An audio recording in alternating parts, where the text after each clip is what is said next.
It's time for TWiT This Week in Tech. Christina Warren's here from Mashable.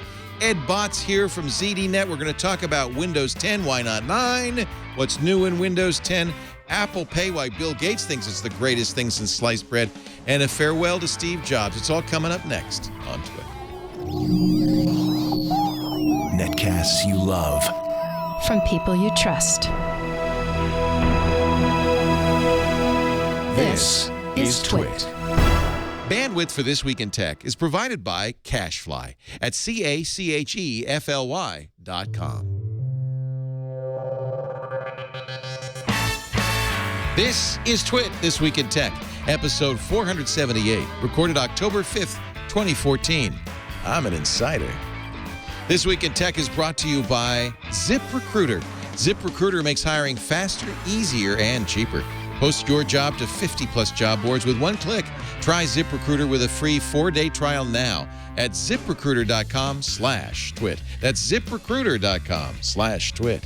And by Squarespace, the all-in-one platform that makes it fast and easy to create your own professional website or online portfolio. For a free 2-week trial and 10% off, go to squarespace.com and use the offer code TWiT. And by Audible.com. Sign up for the Platinum Plan and get 2 free books. Go to audible.com/TWiT2. And don't forget to follow Audible on Twitter. User ID audible_com. And by Citrix GoToMeeting, the proven solution for meeting and collaborating online. If you sign up for GoToMeeting before October 10th, you'll get another Citrix product free for 6 months. Visit gotomeeting.com to get started. It's time for TWiT This Week in Tech, the show that talks about the week's tech news. Thanks first to Mike Elgin for filling in for me last week. No, I was here last week. I just don't remember it. Mike did not fill in for me. I was actually here. You mean I've been to London and back since the last show? Is that what happened? Unbelievable. Joining us now, Christina Warren from Mashable. Good to have you, Christina. Glad to be here. From her evil lair in New York, New York. It is evil, and it is a lair. Yes. And from his evil lair in Santa Fe, New Mexico, Mr. Ed Bott of ZDNet fame. Hi, Ed. And hi, Christina. Did you come up, Ed, for the briefing, the Microsoft briefing this week? I did. The 1-hour briefing? Flew up one afternoon and flew back the next afternoon. Paul Thurrott just spent the whole day bitching about the fact that he had to fly out for a 1-hour briefing.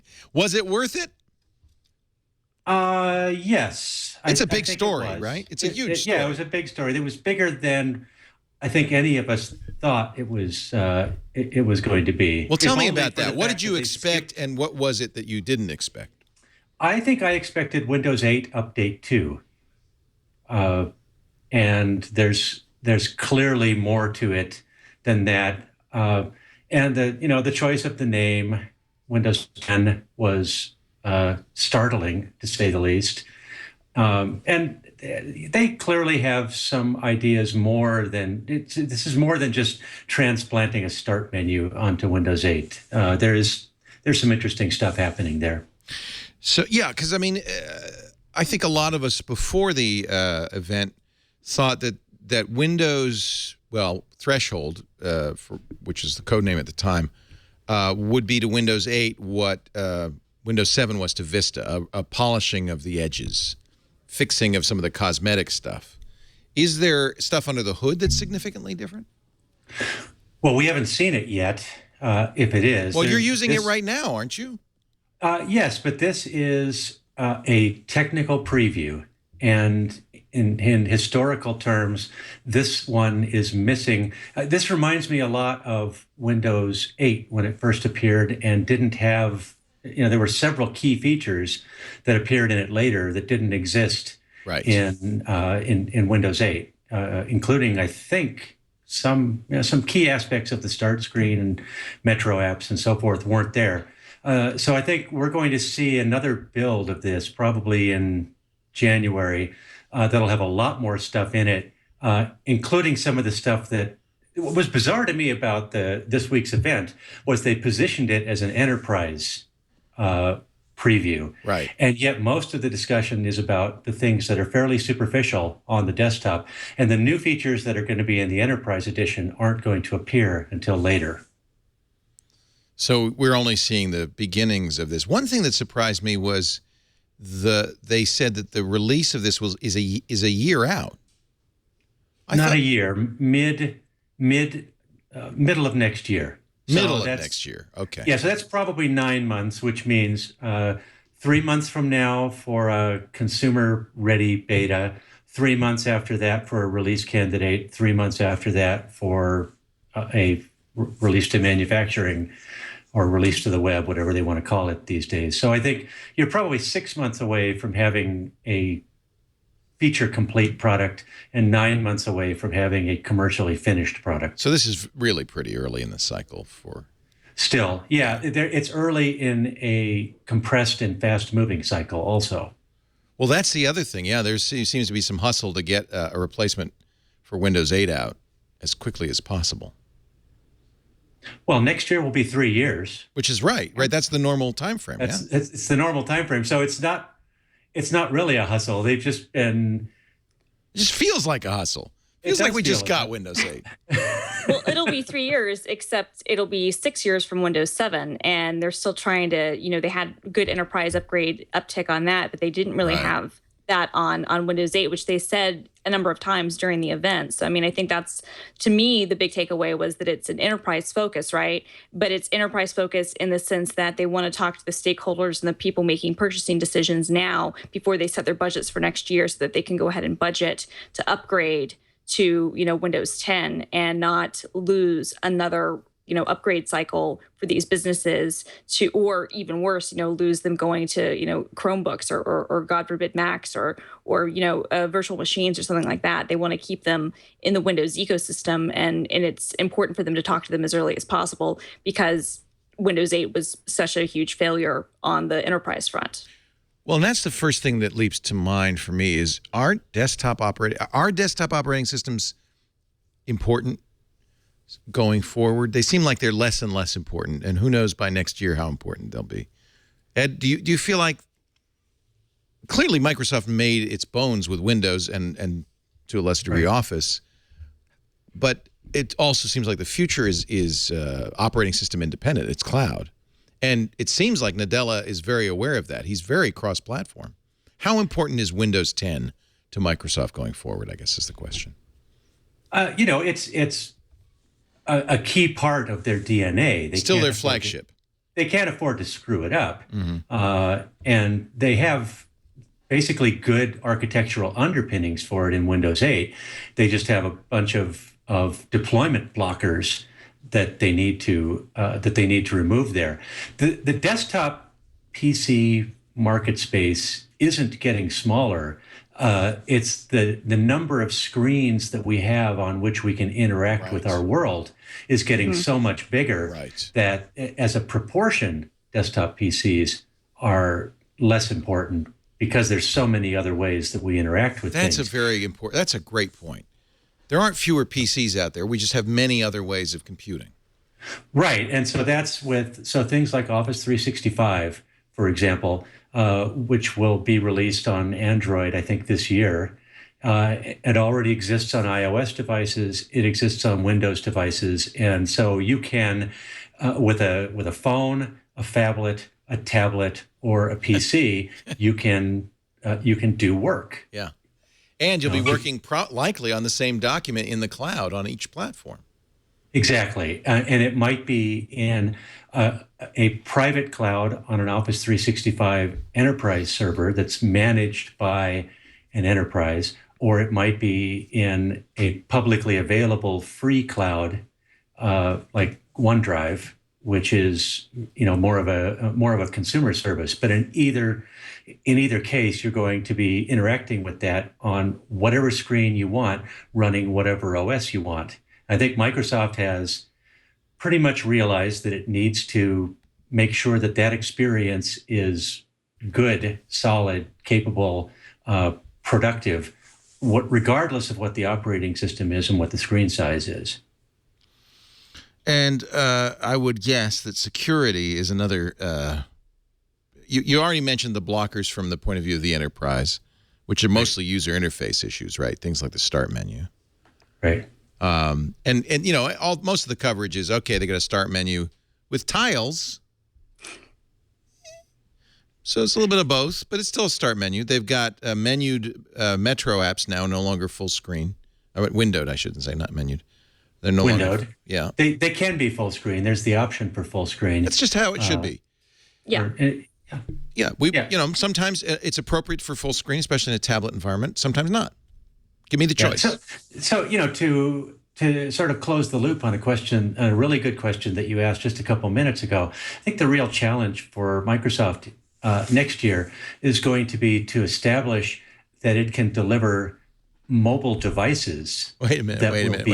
What the hell was that?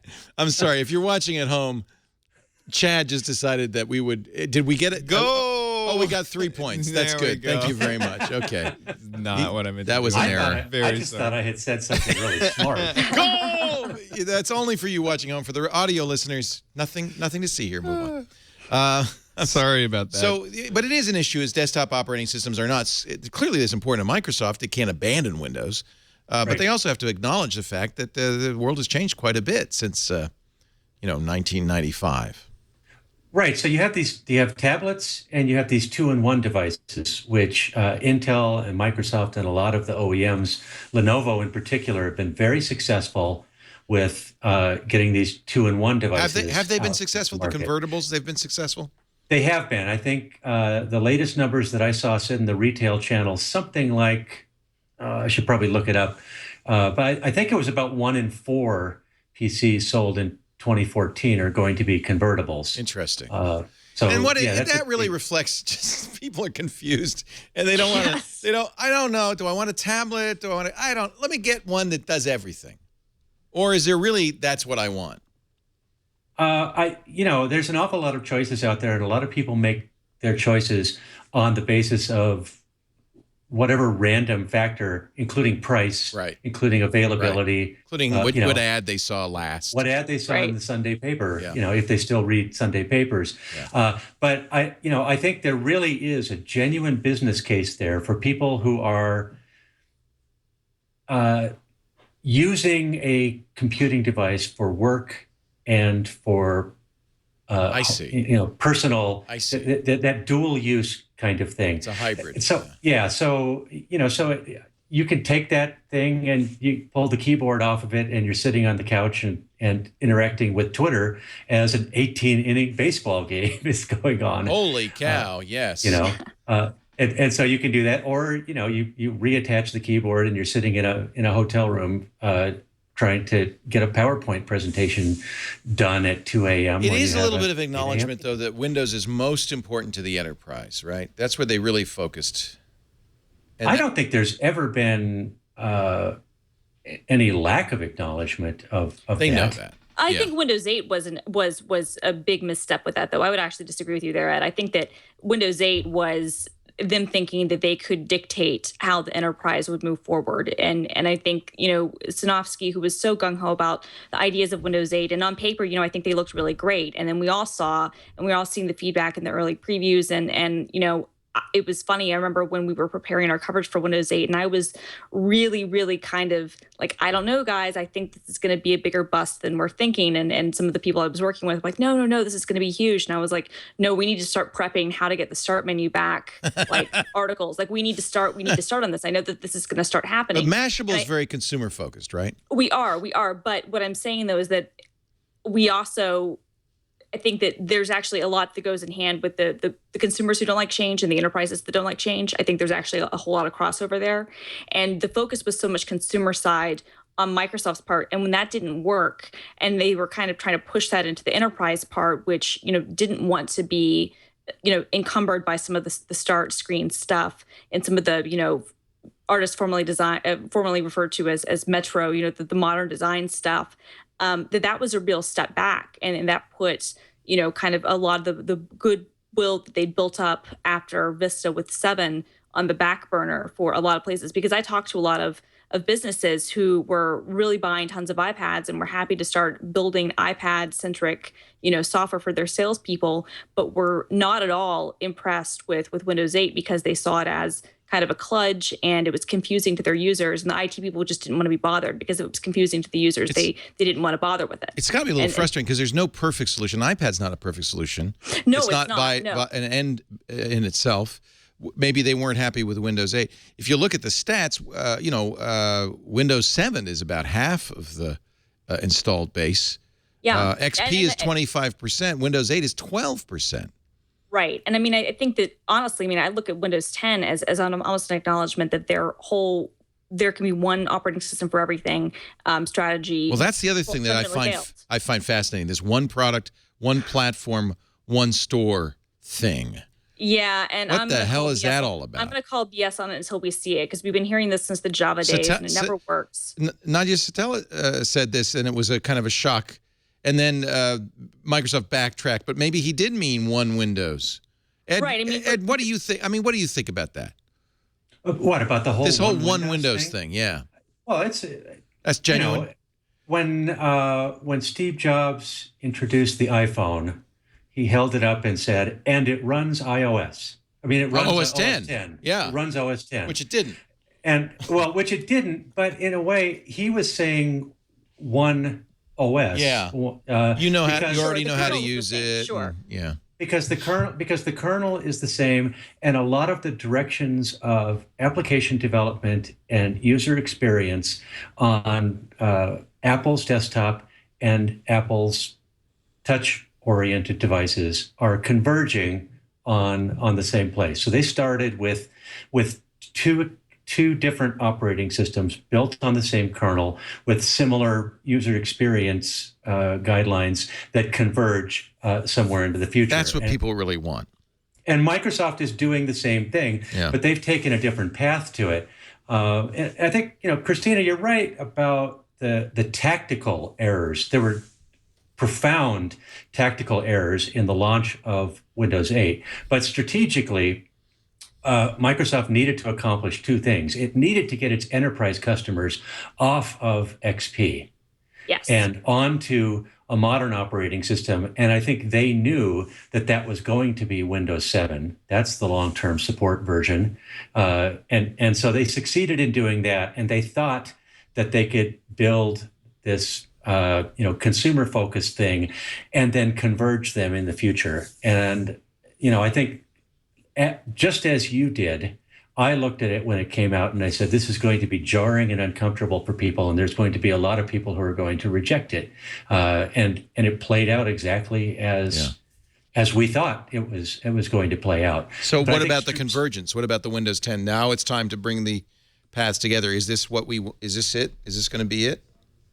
I think there's a bit of marketing in the convergence part.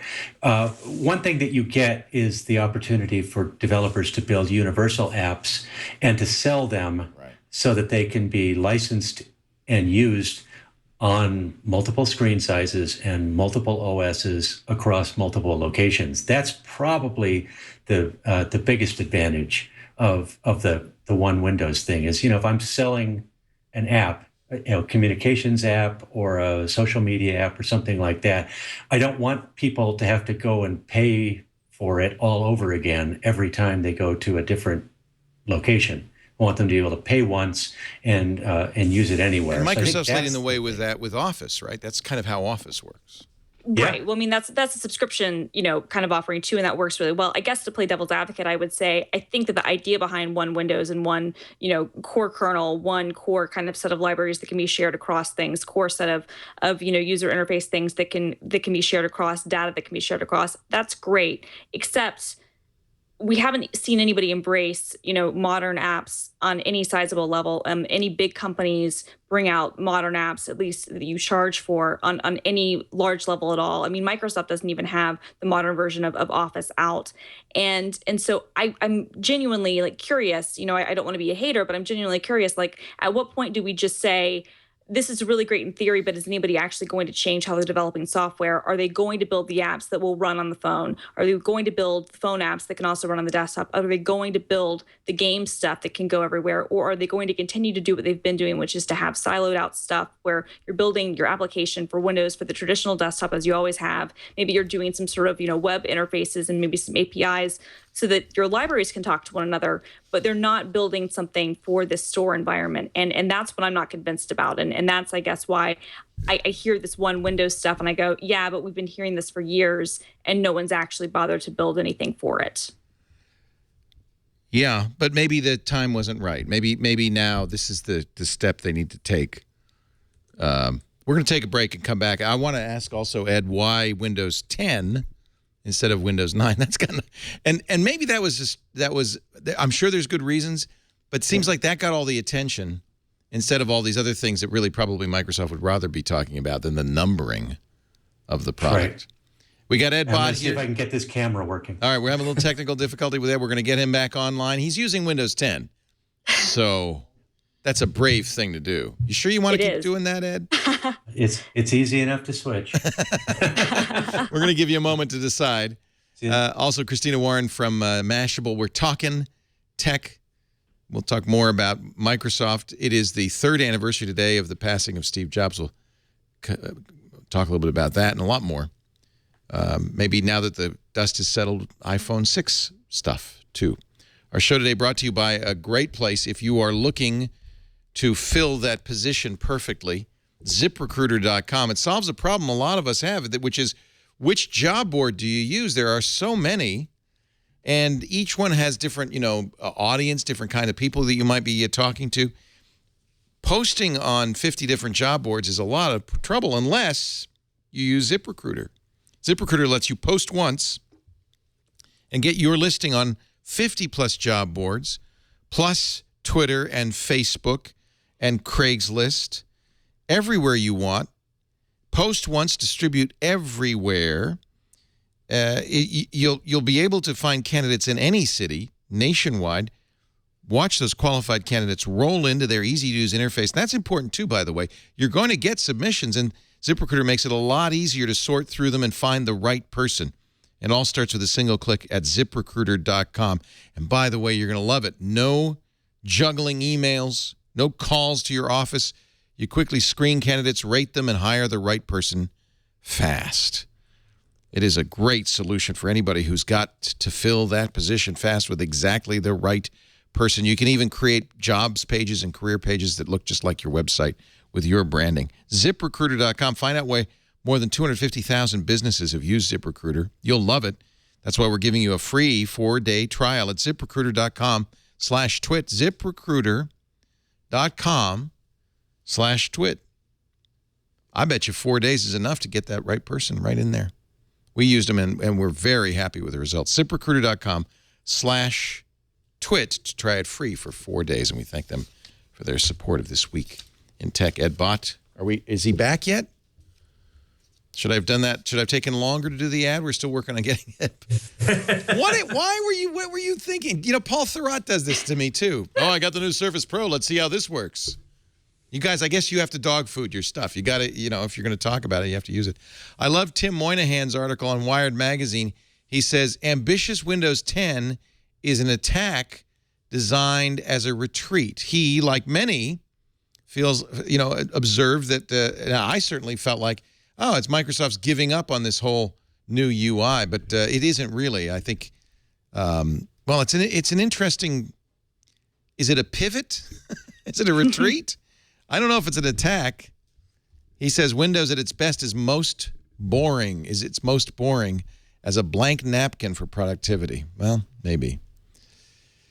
Why, Ed, are you there? Yeah, we got him now. Now we don't have his audio. Yeah, we hear you. Good. Oh, okay. Why 10? I saw one speculation that at first I saw that was too. At first I thought no, and then I thought yeah, then now I'm thinking no again, which is that programmers in the days of Windows 95 and 98 and XP would do a check on Windows 9 star to see if it was 95 or 98 to check for compatibility, and Microsoft might be afraid that a lot of that code which is probably the case, is still out there, and it wouldn't work with Windows 9. Is that credible at all?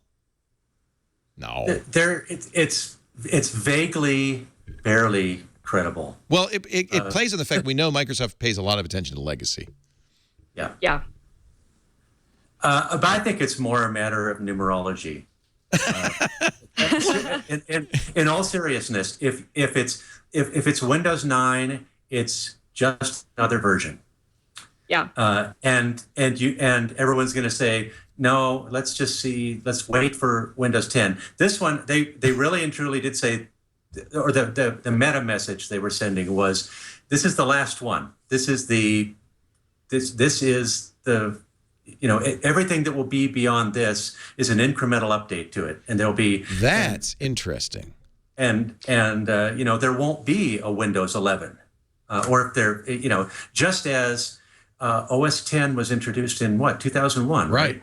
Yep, right around 2001, and now we're at 10.10, which is very why confusing. They don't like to say that. They even say to me, they're like, we're just calling it OS 10 Yosemite. I'm like, OS 10.10 Yosemite. They're like, Christina, stop. Yeah, too many 10s. Too many 10s. OS 10 no. 10.10 is actually what the full name would be. That is what the full name is, 10.10. And I can't wait for 10.10.10. I mean, it's getting ridiculous. My friend John Marshall, who's Icon Master on Twitter, he said what I think is the funniest thing that's also probably true. He said that the reason they called it Windows 10 is because 9 is too close to 8.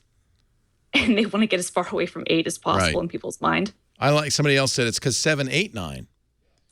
Yeah, that was actually the official joke at the event. I like it. Dad humor. It's dad humor. It's high school Ubik humor or dad humor.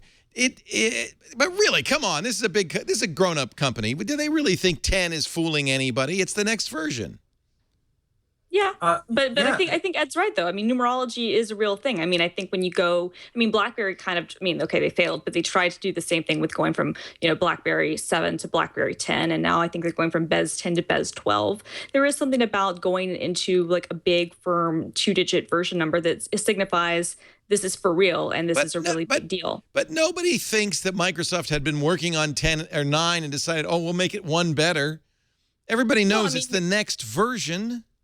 But to be fair, have they ever been great at branding? We went from like 3.11 to Windows 95 to 98 to Millennium Edition to 2000 to XP to Vista to 7 to 8. That's a good point. Plus there's been like NT 4.0, 4.5. There's been all this stuff. Isn't in the middle. Somebody told me the internal numbering it's 6.2. Is that right? 6.4. 6.4. Yeah. No. Windows Vista was 6.0. Okay. Windows 7 was 6.1. Windows 8 6.2. Windows 8.1 I think was 6.3. And is it because it's an odometer number? It's like 10. Call it Windows 1000. No. Call it Windows 10,000. What? It's a brand. It's a brand. It's a brand name. It's not a number. It's a brand. The version that's, number. by the way, already used by Apple. Do they have no pride? Exactly. Do they have no pride? And BlackBerry. And BlackBerry. Well, they were they're on a yearly release schedule. If they did Windows 9 this year, they would do Windows 10 next year. They're 1 year later. That's wait a minute. Are they on a? What do you mean they're on a yearly release schedule? You just said it's 3 years since Windows 8. They did 8. They did 8.1. 8.1 update. And 8.1 update. Yeah, so they're already, these really should have been, from a consumer point of view, these are big, somewhat momentous releases. Right. And the branding is just bizarre. It's just, from my point of view, it's just one more version of Windows I won't buy. But anyway, that's just me. I'm a bigot, and I admit it. If you go back and look at all of their commercial messaging, it's all based on the latest version of Windows. Yes. The latest version of Office. It's the best version of Windows we've ever made. Might as well steal that from Apple too. That's not what I'm talking about. They're trying very deliberately not to use a number. Version names. It's just Windows. Numbers with anything. That's the new thing. Windows. By the way, if they want to be hip, all the kids today, no version number at all. It's just the iPad. And most people see we live in a tech bubble. Yes. We know things about version numbers and branding and stuff. Most Most people don't know people that. just go, they buy a PC and they use it for 4 years. They buy an iPhone, they use it for 2 years. They buy their latest Android device, they use it for a while. Updates show up, they accept them, they don't accept them. If something goes wrong with the update, they call their most technically sophisticated friend, or they go online and try and figure out what went wrong with it. I don't know what version. But the number, I just have the latest version. No, I of know Windows. that. On the radio show, I'll ask people what iPhone. version of Windows you're using. They go, Like, I don't know. Same with my dad. They have to look. Mm-hmm. So, okay, so there's nothing to be said about 10. It's just the number. It's just the next version. But, and maybe this was intentional, maybe unintentional. It seems like much of the press attention has been on the number. Was that? I mean, really, that's not, is that what they wanted? Oh, good. Let's everybody focus on the number. Well, I mean, I think that they very clearly, by going with a different number, I think to Ed's point, it's very clearly going for a different brand, and they're making a big statement. Whether they want to acknowledge that maybe it's because Windows 8 didn't work, or maybe it's just because they're going in a different direction, or what it is. I mean, but it's very clearly making kind of a different definition. I mean, they even joked about saying, "Oh, we could have called it Windows 1," kind of like Xbox One and whatnot. But we've already done that. I thought they might do that actually. I did too, actually, and I think that would have won Windows. I mean, that's been kind of Windows their won long-standing Windows, philosophy. Yeah. That's kind of their long-standing philosophy. But I think that, I mean, there's been a lot of discussion around the name, but I think there's also been kind of a discussion about the fact that this is in a greater sense a return to what they're really good at, which is kind of what Satya Nadella has been really saying his whole time as CEO, is really kind of trying to get back to their roots and get back to what Microsoft knows it's good at, and really pushing that forward rather than maybe trying to be everything to everyone, which I think is a good thing, because Microsoft is really, really good at being Microsoft. But it's where they falter sometimes, I think, is when they try to branch into areas where maybe they're not as adept, and that's where we all kind of suffer. But I mean, to this day, I mean, I think you'd be hard pressed to say that there's a better Office suite out there than Office 365. And I think that for a lot of people who are managing, thousands of computers, you'd be hard pressed to say that there's a better client, workstation system than, Windows 7 or presumably Windows 10. And so they do a lot of things really well, but it's just when they kind of try to get out of that bubble and go into other areas where they falter some. What is Microsoft really good at? What is the positioning that Microsoft would like to tell the world? Ed, what do you think? If you were sitting in the corner office. Whoa. Something wrong? I just promoted you to CEO of Microsoft. Okay. Did you get a big hit of noise or something? Right back. Uh-oh. Okay. All right, we're going to take a moment. Windows 10. Love it. This is the same thing with Paul Thurrott. These guys have to use the latest stuff. I don't know why he has to use it on us. What are you using, Christina? Yosemite, but it's in GM now. So I just got it when I was gone. My Mac rebooted, and I got. I guess so. The Goldmaster means we've got. This is it. This is what is going to come out. Yeah, I mean, there probably will be. I'm thinking there will be one more update, but this is like the Goldmaster, candidate. For how I know this is real? Because they changed the About OS 10 box finally. They did. And I mean, it feels pretty stable. I've been using it. Apple gave me a review machine to use through the beta process, but at this point, I've now actually got it running on everything. Now that the GM is out, so I have to say the last version I'm using it on my Mac Pro. The last version really felt sluggish. I have a very high res, that 4K display. Yeah, it felt really sluggish, and something. They fixed it, whatever it was. I don't know whether it was debugging code in there, or they really were having performance issues, or they hadn't tuned it yet. But boy, this feels good. This feels like it's ready. It really does. It really does. There were a couple of the betas that, especially with the 4K stuff, that didn't feel quite as good. But now, I mean, it feels solid. And I mean, they've done a good job with it. I've enjoyed using it. It was I kind of felt bad for Microsoft because Apple decided to release the GM of OS 10 Yosemite.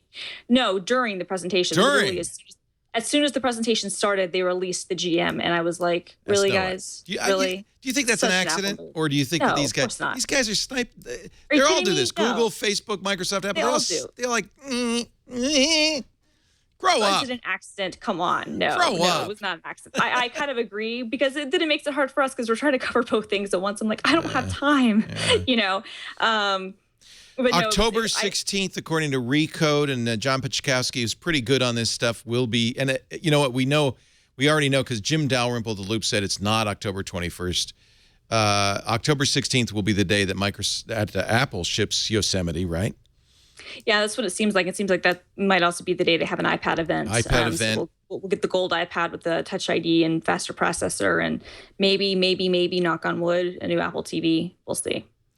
That's how bad it's gotten at Apple that the new iPad, it's gold. Basically. Oh, it's going to have Touch ID. Touch ID is good. That's a Touch significant. ID is awesome. But let's also be honest. I mean, the iPad Air to me is the best tablet I've ever owned. It's done. It's fantastic. It's done. Why can't we in this industry just say something's done? It's not. That's it. It's got everything. We're not going to make it better. It's done.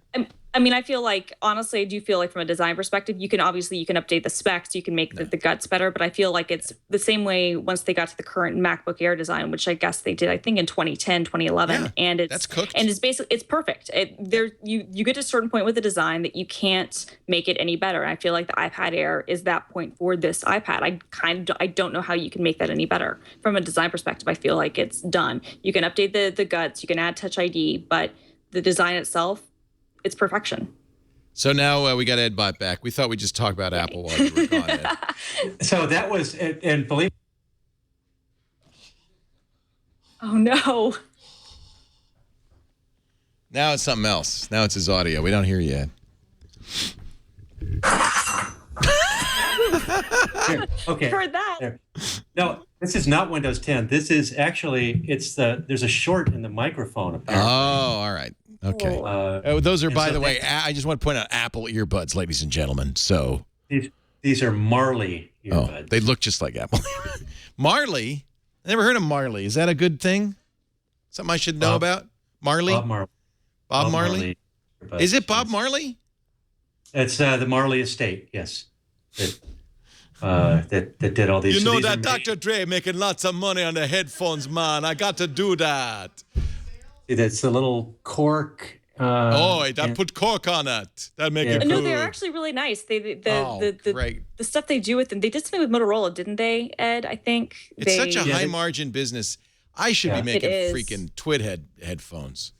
You should, Leo. You're not even joking. I mean, I remember when I worked in retail, we would automatically get a 50% off discount on anything Bose. But I remember the markup on certain audio equipment sometimes was up to 90% for certain brands. 90% markup, and that was the employee price, which means that there was even greater markup than that. So I mean, for home audio, for car audio, for personal audio, the markup is insane. Which I mean, I think that's why it was.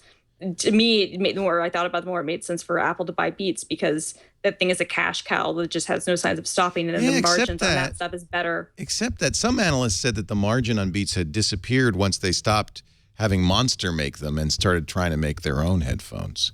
Well, and that might have been true, maybe the huge margin, but I guarantee you that with Apple's supply chain contacts, any advantage that Monster had, Apple has, 10 times.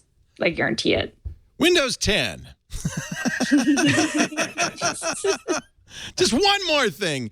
You say in your review, and by the way, Ed has a really good review on his ZDNet blog. You say that this is designed primarily to make life easier for mouse and keyboard aficionados. It's the return of the desktop, basically. Yes, and so what's interesting is that, like I said, there's going to be multiple milestones along the way. And this is the one where if you take Windows 10 and install it on a touch-capable device that you've learned to use with Windows 8.1, you're going to go, what happened? Right. They took my touch out. Where did all my good stuff go? Yeah. No more charms? The charms are still there on a touchscreen device. They're just, that all works as expected. There's no Metro version of Internet Explorer. There's no touch-friendly version of Internet Explorer. There's just one browser in this technical That's a relief, because that was crazy having two different browsers with two different nuts. UIs. Yeah. Well, here's my problem with that is that they lived in two different worlds. So if you had a website open in the touch version and then you went to the desktop version, the website wasn't open there. Right. So your tabs didn't, it was the states were completely separate. That is what drove me nuts. That to me was like what was unconscionable. Like if you want to have two different interfaces, fine, but at least let my websites live in both places. Having them be completely separate, to me, I was like, you know what? I can't do this. I can't do this, Microsoft. Sorry. So the rumor was, Ed, that they were going to sense what you were on and be appropriate to the device you were on. Is that what they're doing?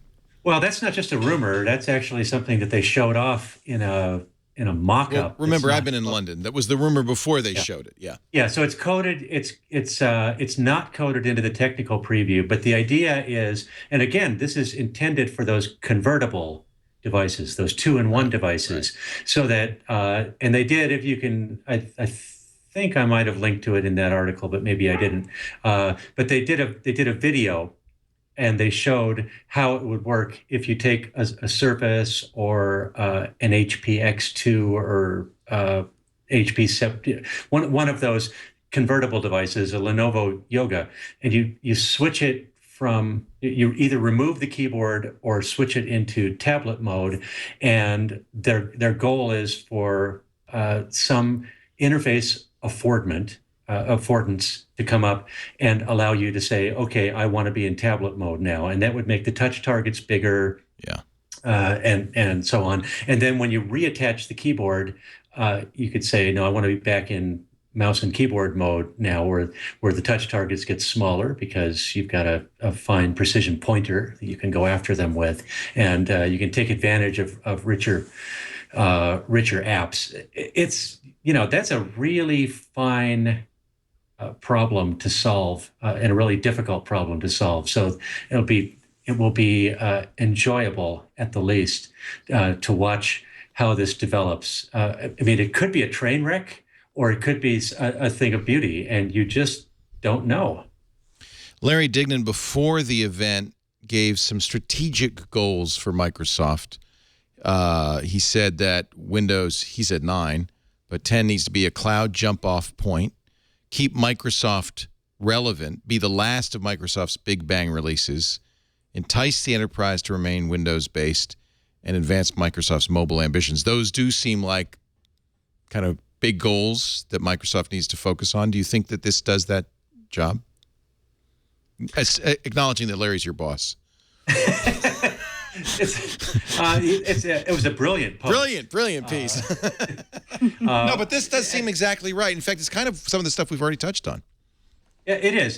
They need to circle the wagons in a sense for enterprise customers. They don't want to. There really aren't a lot of options for enterprise customers out there. So the question isn't to keep them from going elsewhere. The question is to keep them happy and in the fold. Right. And so you're going to see. So what you didn't see in terms of the name and the start menu and stuff, you didn't see a lot of the security features that are coming in. One thing that was leaked in a blog post from a Microsoft employee, it was pulled about 2 hours later when somebody came to him and said, you weren't supposed to publish that stuff, but he published a detailed list of the enterprise features that are going to be in there. And so there's a lot of multi-factor authentication stuff, for example, that's going to be baked into the core authentication of the operating system, not a layer that's added on, but baked in there. The ability to compartmentalize data on a device, so that if you bring a personal device into work, and your management using lightweight device management tools, the same things that they use to manage iPads and phones now, they can use that to compartmentalize the data on your device, so that when you leave employment, they can zap the work files and not touch your personal files or apps at all. And those are the kind of problems that people are looking to solve in the enterprise today. It's funny because those are problems that the mobile platforms have been trying to solve exactly those problems. Well, everything's becoming a mobile platform. Right. Really, the screen is just an endpoint, right. And the idea of how you get, whether you get to it on a laptop or on a big tablet or a small tablet or a smartphone, you should be able to get to the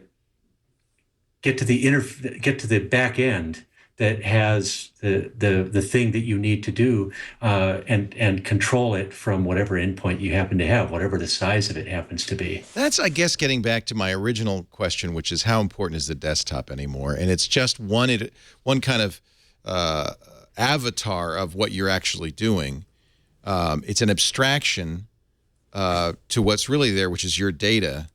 And it seems to me that Microsoft has to, and I think is probably knows this and is working very hard to do this, has to really have a strategy that goes across all these different, I hate to use the word avatar, but that's kind of what it is, this kind of realization of what is at core, which is your actual work, the data you're doing. So mobile, desktop, tablet, and it sounds like they want to own all of these instantiations of it. Right? They want to be playing in all of those.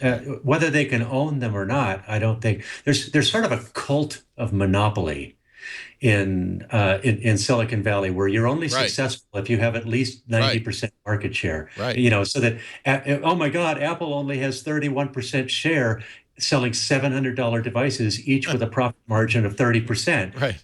In a market of 1 billion devices, you don't need a monopoly to be a significant player. Does Microsoft understand that, coming from being this monopoly company for 2 decades? I think they understand it extremely well. Yeah. I think they understand how lucky they were to get the desktop monopoly, and they understand how difficult it is to get the monopoly, or to get a meaningful share, a meaningful market in mobile devices. So plays well with others has got to be a big part of that overall strategy. Well, that's a part of their overall strategy. Yeah. It certainly isn't Google's strategy, and it's not Apple's strategy. Right. Apple plays well with anyone who plays well with us, and Google's strategy plays well with us. And he plays well with your data. All right, we're going to take a break. Ed Bott is here. He's now fixed the short circuit underneath his table. What are you using a USB interface? Is that what it is?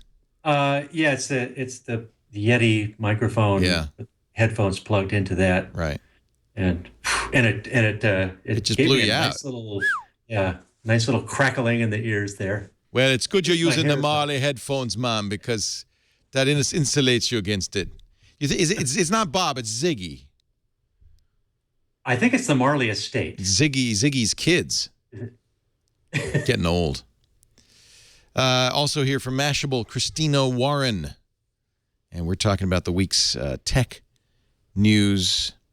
Our show today brought to you by Squarespace. There's the good news on Squarespace. You don't have to worry about fads, what's happening on the web. It's changing so fast. I just saw that one of our favorite Web 2.0 companies got sold. And I think somebody wrote an article saying it's the end of Web 2.0. This stuff moves so fast. Adaptive Path is now part of, it's just crazy. You don't have to worry about that with Squarespace because they take care of that for you. It's something we've really experienced in designing our own websites. Every 6 months, there's a new, now you got no more hamburgers. Can't have a hamburger. You got to have the parallax view. You got to have the big images. No more. This is it. You don't have to worry anymore. Your data is separate from your design. Your designs are state-of-the-art. Every Squarespace template is written to take advantage of the latest web technologies like responsive design, so your site looks good on all sites. And when that new trend or fad comes out, you don't have to worry. The Squarespace engineers, they'll be on it, and so will your website. Squarespace is the best hosting plus the best software, an all-in-one platform that makes it easy for you to create a website. You worry about your content or your business or what you're selling or your portfolio. Let them worry about the crazy stuff that's going on in the internet. Make your website state-of-the-art. Separate content from display. Do it right with Squarespace. And by the way, if you need some help, they've always had the best support 24/7 from their own offices in New York. They've never outsourced it. There's a completely redesigned customer help site, self-help articles, video workshops, webinars, and e-commerce available on all plan levels. That means you can sell stuff, but you can also accept donations, which is great for nonprofits. You can do a cash wedding registry, a school fund drive. And all of this starts at $8 a month. That includes a free domain name when you sign up for a year, and they'll wire it all up for you. Great apps like the Metric app for iPhone and iPad that lets you check site stats, unique visitors, social media followers. The blog app makes it easy to update and monitor comments. The code is gorgeous underneath. You are getting state-of-the-art stuff. If you're a photographer, you got to take a look at their Portfolio app, which takes your photos from the website and puts them on an iPad or iPhone suitable for display to your clients. So they've even got workflow built into this. It's just so cool. And always updated with the latest, greatest stuff. Always secure. Squarespace.com. Try it free. You don't need a credit card. Just go to Squarespace.com, click the Get Started button. You'll be able to use it. Use the site completely free, with no credit card or anything. For 2 weeks, you get the run of the place. You can even import your existing data and see how that feels in there. I think you're going to like it. All I ask when you decide to buy, use the offer code TWiT, and you'll get 10% off. And they'll know you saw it on This Week in Tech. Squarespace.com, offer code TWiT, the next place to start your website. Squarespace. Yeah, I mean, Adaptive Path is an interesting story. Here's a company that really created Web 2.0. And Wired says, Adaptive Path and the death rattle of the Web 2.0 era. Who did they sell to? Capital One, like the credit card company. Yeah. Like, what the hell is that? So weird.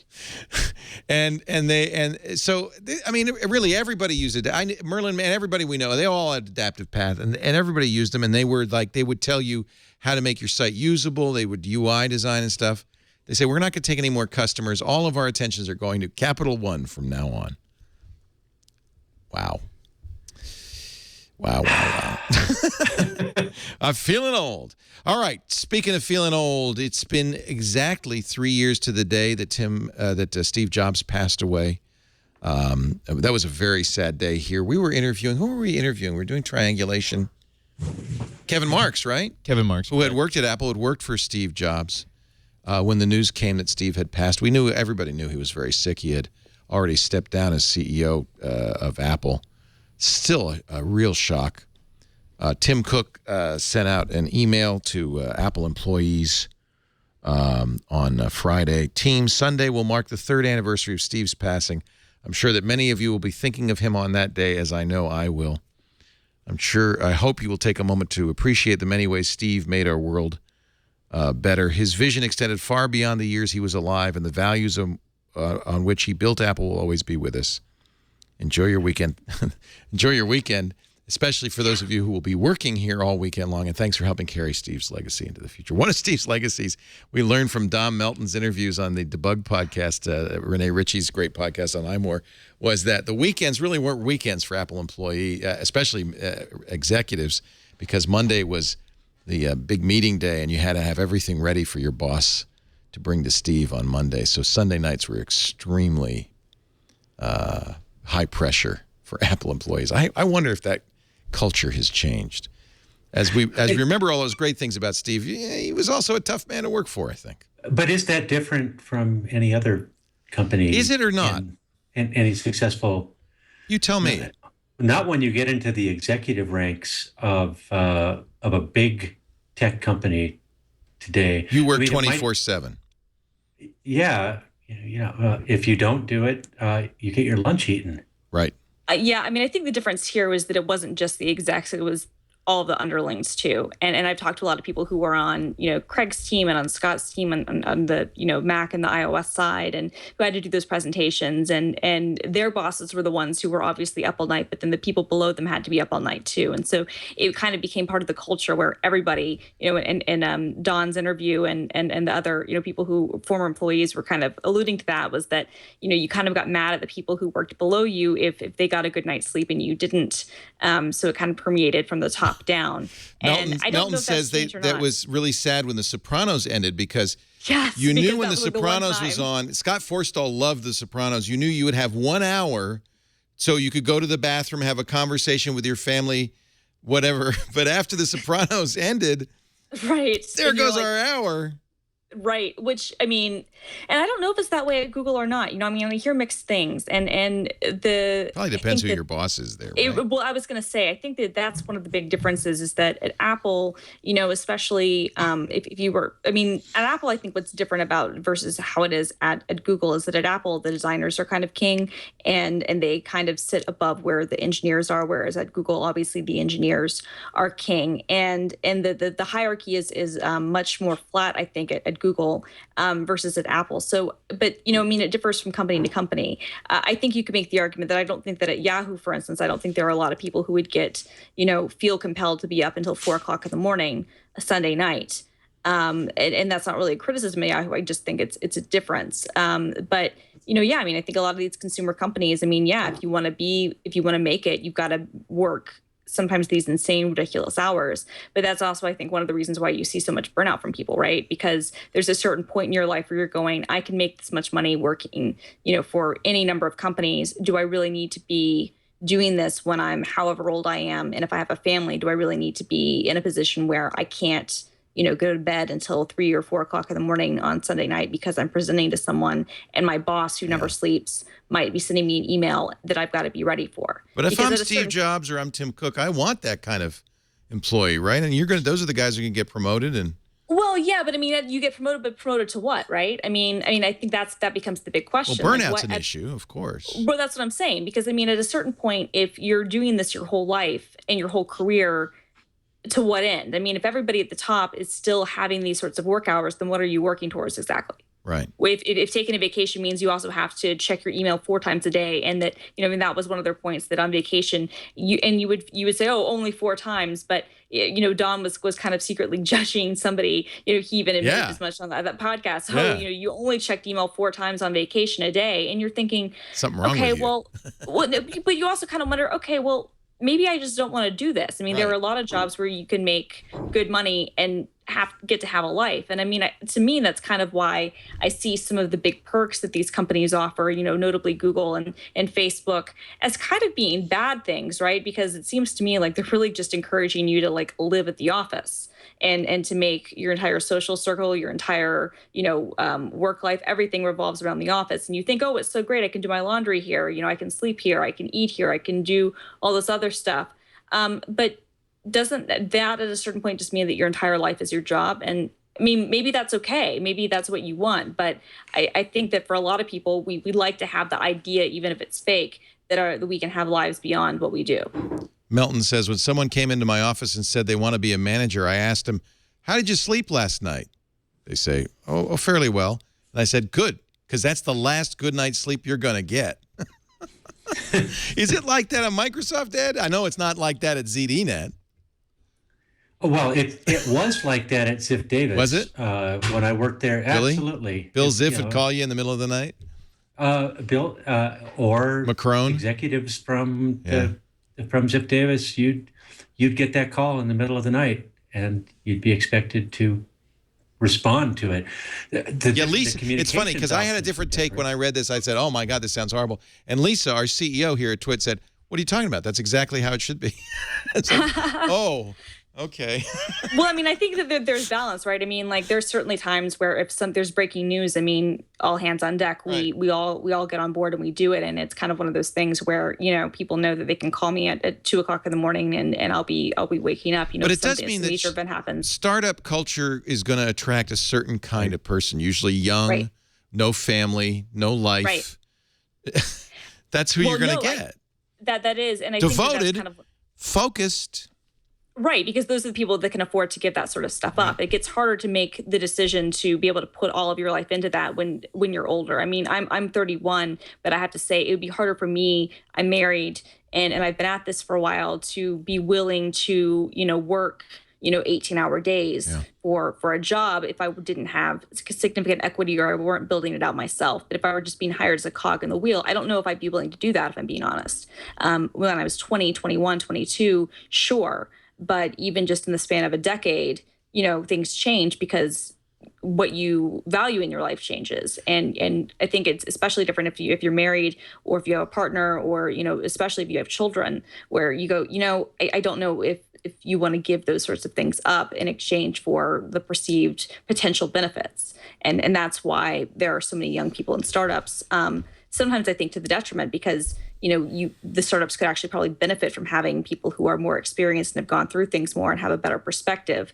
But you just can't find people who have that sort of experience usually who are willing to give up their entire lives, for the company and to be in that kind of go, working, It's actually 18, 19 hours. Not that new. Because, okay, so I was in London this week and, visited the Tower of London and stuff. And actually Westminster Abbey, where everybody's buried. And what becomes really apparent is that the British Empire became an empire upon the backs and the blood of millions of young men, mostly, some women, who were willing to give their lives for this cause of the British Empire. This really isn't anything new, is it? I mean, you get glory, but I guess this has always been the case. But then I think the people who buy these iPhones aren't really thinking about the blood, sweat, and tears that went into them, not just in Cupertino, but in China and everywhere else. No, we don't like to think about that because that's really depressing. Because is that life? Yeah, it is, and it's not. I think that there is a huge disconnect, though. There's a certain amount, I think, of disconnect when you have something like this, which costs a lot of money and that we see as a status symbol, and then you see how it's made. And there's a certain amount of guilt, as I think there should be, when you think about the sacrifices that go into being made, the people who are sourcing the materials, the people who are putting these things together.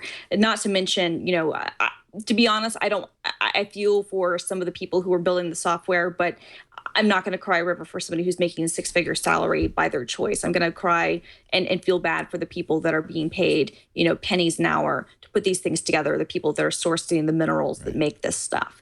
But I think that that's kind of one of the interesting dichotomies with tech, at least for me, is that we are surrounded by all this amazing stuff that makes our lives so much easier.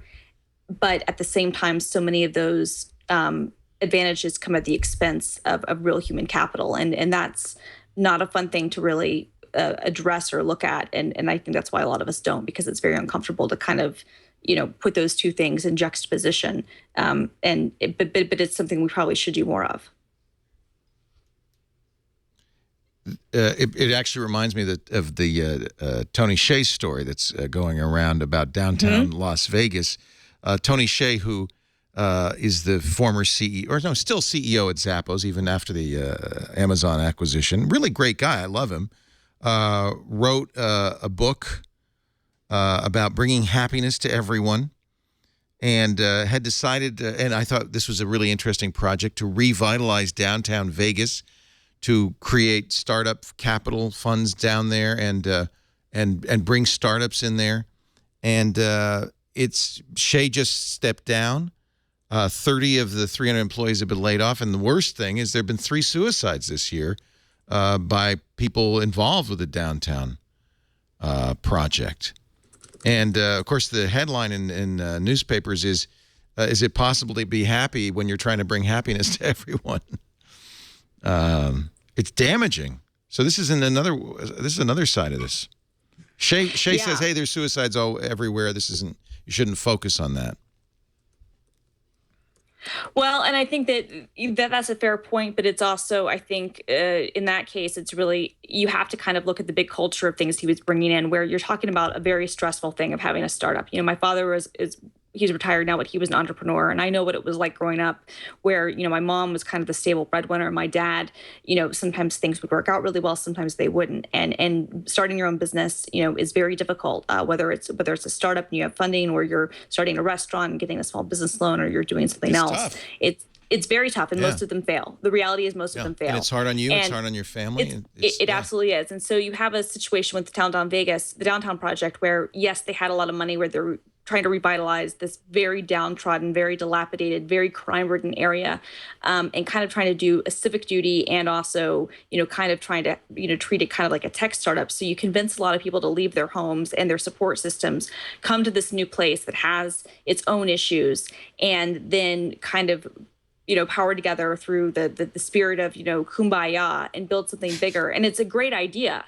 And I certainly don't want to, condemn the idea, but I definitely feel like that does become kind of a perfect storm, in a sense, for the problems that are going to exist anyway to only become even more exasperated once you look at kind of the situation of where you are, what the economy is like, what the people in the town are like, and then you've got all the other day-to-day, really realistic struggles of starting a business, especially when the person that's leading kind of the command is this very charismatic leader who wants everyone to be happy, to the point that I feel like maybe that becomes a negative thing, because you feel like, well, if I'm not on the outward looking like I'm happy, if I don't talk about my struggles, if I do talk about my struggles, maybe that's going against the message. And so maybe people don't feel comfortable to be open about what they're struggling with. And so, I think it's a real shame. And, but I think the downtown project, they obviously had to do some layoffs this week, and we don't really know the whole story behind that, but I feel like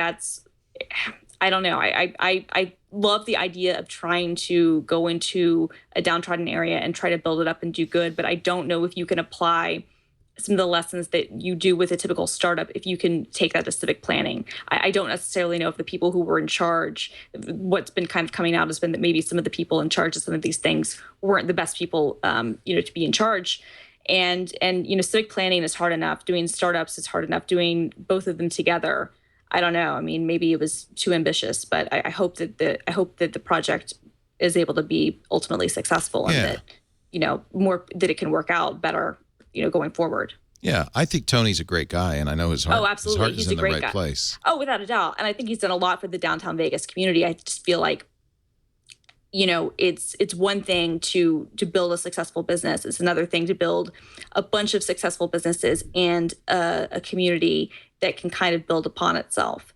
And to his point, he released a letter that said, look, we knew this was a 5-year plan. We're accelerating the typical process much faster. So there are going to be successes and failures that accelerate faster too. And that's a valid point. I just think that, the narrative that we like to see as journalists and as storytellers and as people who follow the media, we want to see things happen in a certain way. And I think so many people went to downtown Vegas and were kind of enamored with the process. And then when it doesn't work out, become upset that it didn't work out. But we're only in the middle of kind of what they think their 5-year plan is going to be. And so I think his heart's definitely in the right place. And definitely, I'm not willing to count these things out, but I think it's just proof to all of us that, money alone isn't going to be able to create success. And that, it's hard work to build a business, and it's a hard work to build communities. And there's a price paid by the people who choose it. Absolutely. Yeah. We're going to take a break, come back with more. Bill Gates says Apple Pay is a good thing. Doesn't say why Microsoft didn't do it sooner. But first... Ouch. They tried. Or did they? I don't know. They had a watch. They had that Spot watch. It was awesome. We're going to take a break and be back with more in just a moment. Our show today brought to you by Audible.com. Here's something we can all agree on. The best way to relax and to seal out the world and all those 3 a.m. phone calls is an audio book.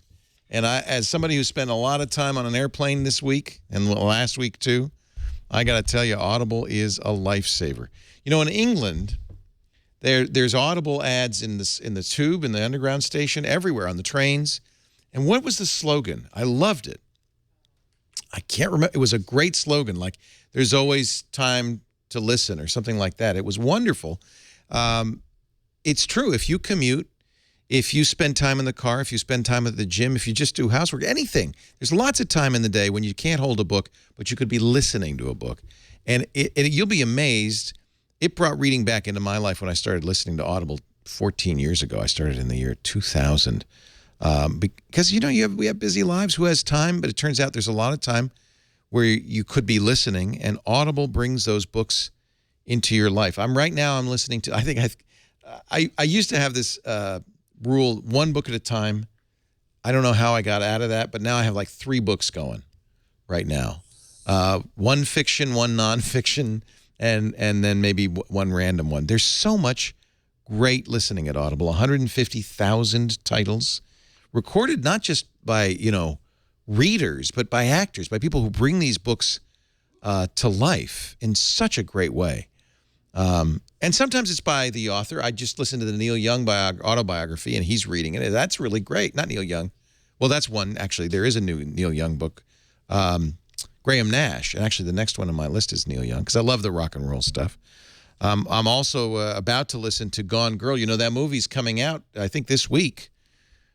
A thriller, but I got to tell you, as good as a 2-hour movie can be, there's nothing to compare with the novel as you're listening to it. And this plays out in your mind. Your mind makes the best sets. Sometimes I think, I've already seen this movie because I've read or listened to the book. And that's what, so if I always recommend before you see the movie, get the book Gone Girl. Whew, yeah, absolutely. Don't know what the movie will be like, but I know you're going to love this book. Here's the deal. I'm going to get you 2 books free. What about that?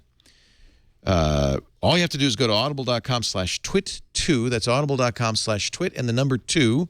You'll be signing up for the Platinum Plan. That's 2 books a month, plus the Daily Digest of the New York Times or the Wall Street Journal. Cancel anytime in the first 30 days. Those books are yours to keep forever. You pay nothing, but I think you're going to want to be a member for life. I know I am. That's it. Ooh, new Neil Gaiman. A full cast production of The Graveyard Book. I haven't read this. Have you read The Graveyard Book, Christina? Because it seems like you'd be a Neil Gaiman fan. I am. I have not, but I saw Gone Girl yesterday, and the film is great. The film is fantastic. Okay. The book is amazing too, and actually the Audible version, it's like 20 hours. Yeah. It's a really, really good one. Well, see, that's the thing. How could a 2-hour movie get all the nuance of a 19-hour novel? You know what? Remarkably well, but it's 2 hours 45 minutes. Would you listen to the book first? I would, but I would say that if you don't, Gillian Flynn adapted the novel. She also did the screenplay. Okay. So it's one of the rare times where I think, I think Fincher in general is really good at adaptation, but she did a really good job with the script. But yeah, I would definitely listen to the book or read the book first if you have a chance. See, one or the other is going to spoil it, right? Because then you'll know what's going to happen. You're going to know, but it's one of those things where you will still enjoy it. My husband hadn't read the book and loved the film, and I loved the book and loved the film, and the entire theater. I mean, I'm not going to give anything away. It's kind of a thriller, but the entire theater when it was over, I've never seen a full theater full of people literally have a WTF face. Everybody was just kind of sitting. But see, I want that experience with the book always first, and then I'll do it with the movie. I can think that's personal. That's personal preference. Sure, definitely. No, yeah. I like to read the book first if I can. I always read the before I see the movie. I almost always try to read the book first. For some reason, that's just how I am. Audible makes it possible, and I think your mind is better at creating scenes, building the set, making it happen. That's why, to me, science fiction, as much as I love those great sci-fi movies and TV shows, you got to read the book. The book comes to life, whatever it is. Peter F. Hamilton, Isaac Asimov. Great selection there, too, at audible.com. Try it today. 2 books you're free for you. Audible.com/twit and the number 2. Audible.com/twit and the number 2. There's always, I think I said there was always time to listen. Something like that. Oh, Lisa's happy because the Niners won. I thought she was cheering for Audible. Spoiler alert. I like Audible, too, she says. She's listening to Nora Roberts. I think you're going to go through all the Nora Roberts books, and John Grisham. Yeah, she likes those thrillers. It's fun, and she's in the gym like 8 hours a day, so she really needs something to listen to.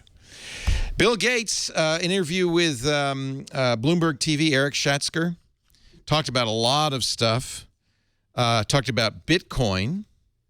See, but Bill's slant has changed a little bit now that he's a philanthropist. He's not so interested in business. He's interested in how the world, especially for the poor, can be transformed.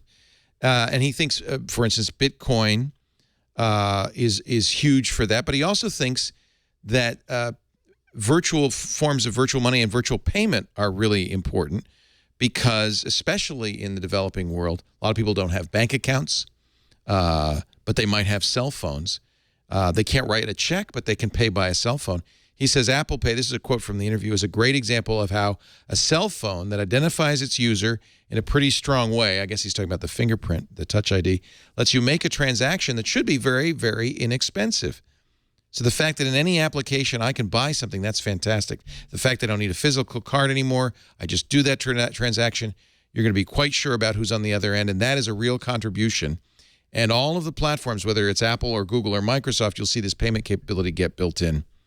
But he thinks Apple will help it get to critical mass for all of the devices. I think he's right. I think this is something we've been poised on the verge of, but Apple Pay is just going to be, I think it's going to be that final bit that puts us over the top, especially because of the Touch ID, which works very well on iPhones. Well, and they also have a very deep connection to a very wealthy core demographic.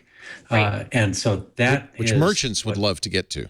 Exactly. And that's what makes it possible for the payment system to be successful, is because you know that people are going to be coming in with money on their phone that they can interact with.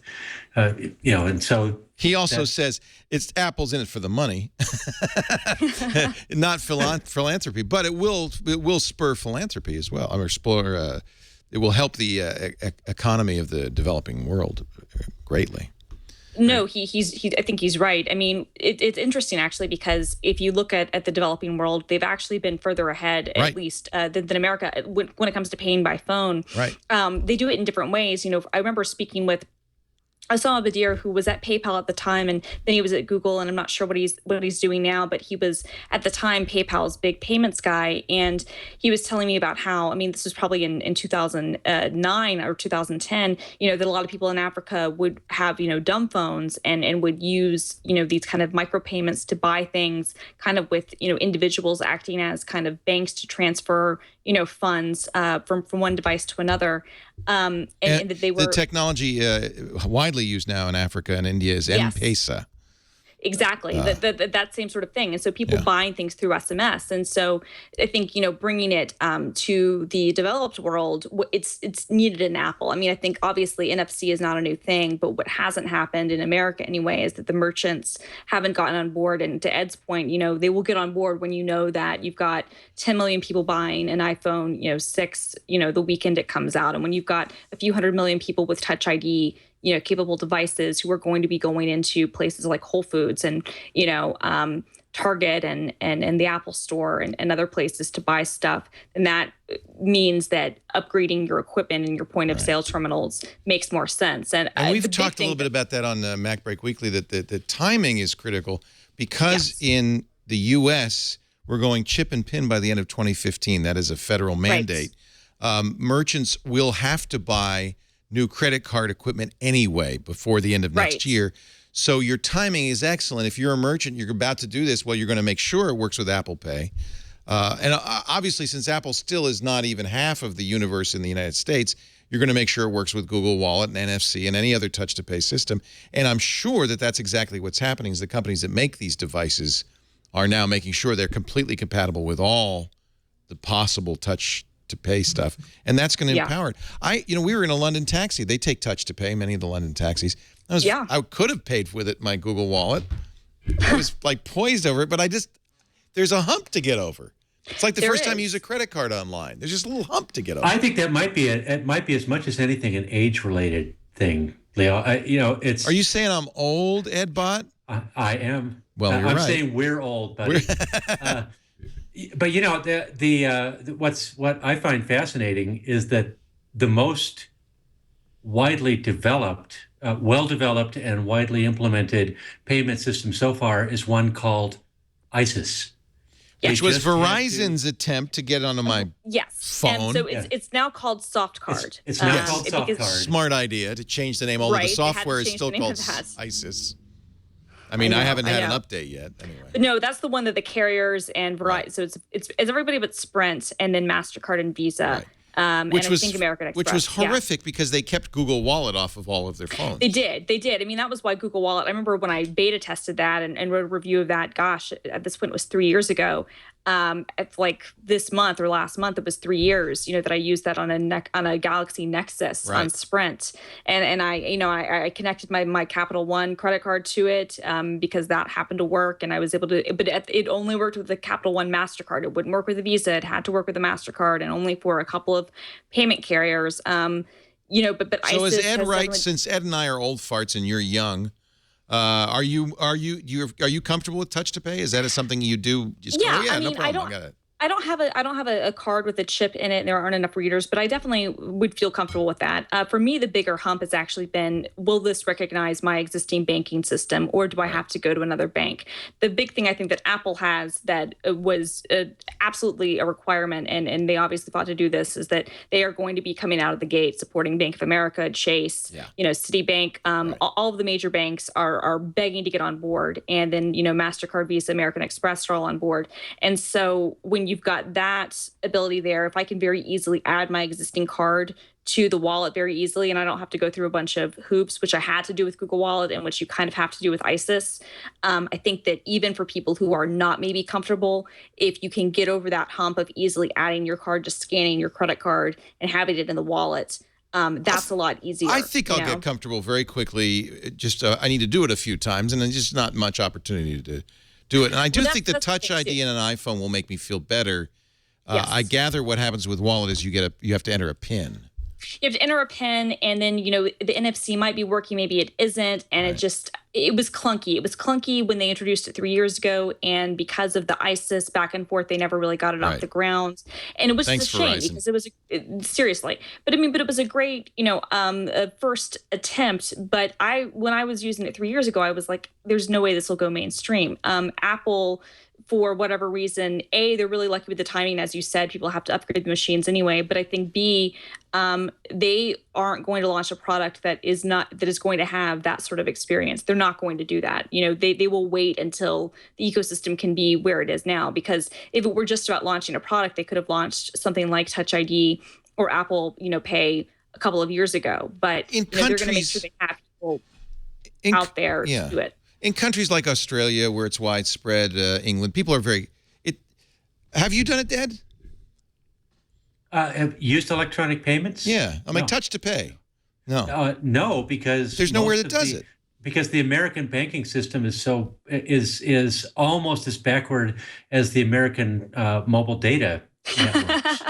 It's true. It's true. They're both. It's all you have to do is leave the borders of the United States to see what civilization should look like, and then you come back here and you just go, we have all these smart people and all these amazing companies and these horrible infrastructures. I mean, we were in Europe earlier, I guess last month, and I mean, I was embarrassed handing over a credit card. I'm sorry, you have to swipe this. Right. I'm terribly embarrassed. And they'd say, that's okay. We understand you're American. But we were horribly behind on GSM. The rest of the world adopted it wholesale long before us. And I think the rest of the world is going to benefit from electronic payments long before the United States does. Yeah, no, I mean, Canada is they do the chip and pay, the swipe and pay stuff. And if I go to Canada, it's the same sort of thing. You feel embarrassed if you have to have them swipe the card. I mean, at least there they'll take $20 bills, but it's for the most part, depending on what part of Canada you're in, they'll pretty much take up to a 20 and have the same conversion rate. But yeah, I mean, we are definitely way behind. I hope that Apple Pay is what pushes us to catch up, and that the other payments, it won't become the de facto standard, of course, but that will be what will force merchants to finally get on board. And as Gates points out, authentication really is the big issue, and having a comfort level with Touch ID and having that built in, that's going to, for me anyway, make me feel a lot better about it. Yeah, I mean, I think although it's worth pointing out that, with all the breaches and credit card breaches we've had over, this period of time, it hasn't been any worse than the system.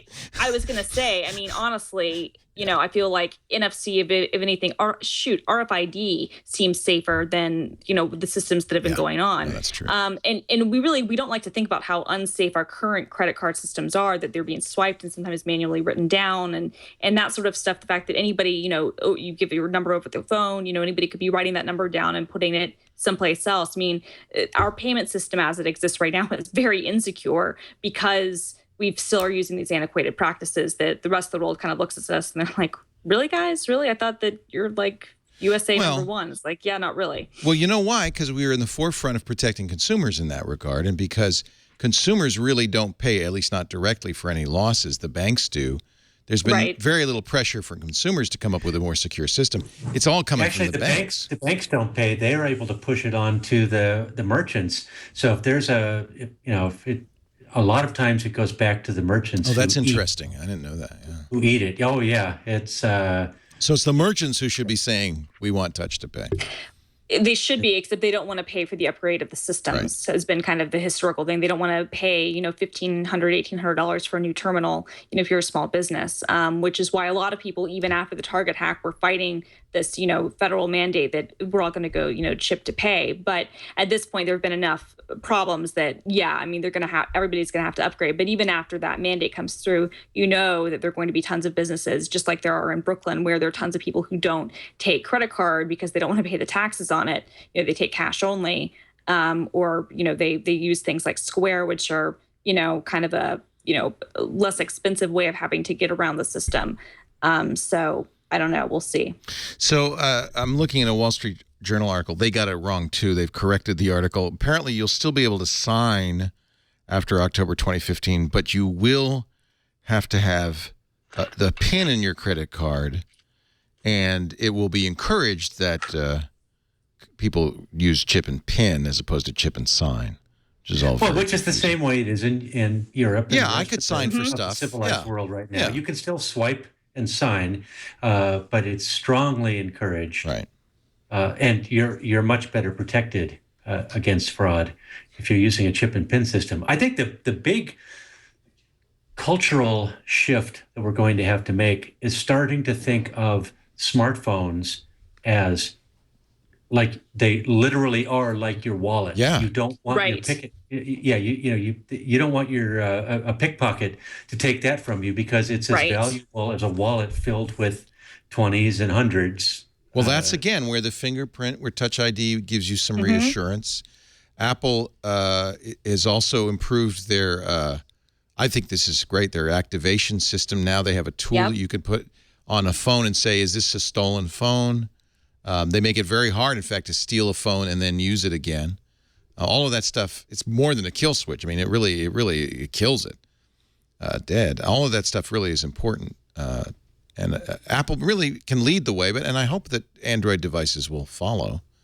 I think they definitely will. I mean, I just think that Apple, because they are, even if they have less market share than Android as a whole, when it comes to an individual company, they obviously have the most market share, for a single type of device category. More iPhones are sold than anything else. And so they have a huge opportunity at that point. But yeah, I mean, I think that you're absolutely right, Ed. I mean, we've got to start thinking of our phones like our wallets. And I mean, to be honest, I've lost my phone once and I was able to get it back, but it did feel like a violent. I mean, I felt the sort of sense of loss I felt not having my phone was akin absolutely to losing a wallet.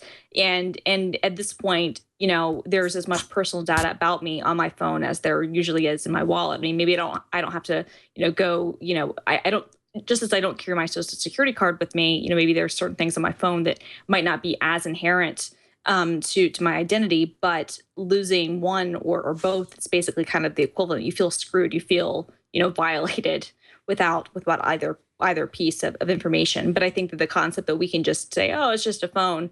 No, your phone becomes this core part of your identity in a large sense. Ed, you were going to say something? No. It's just I had a short circuit in the mic again.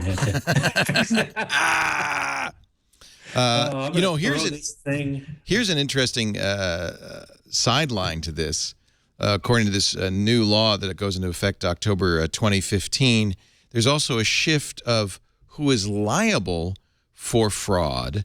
The the person with less technology is liable. Right.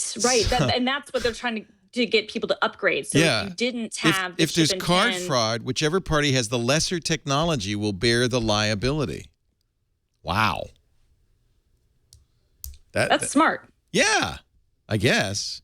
No, I mean, I think that's honestly, that's probably the only way they can convince some of these merchants to upgrade is if it becomes a liability issue. And at that point, it would come down to, for some, retailers, it would come down to, is our insurance that we have out against fraud, is that rider going to be more or less expensive than what we would have to pay to upgrade our systems? Right. And then it just comes down to whatever's cheaper they'll do. But I think that that's probably the only way you can get places that have, hundreds of thousands of terminals to upgrade en masse, is if you start saying, okay, well, if you don't have this system in place, then if there is a breach, we will hold you responsible and you will be liable.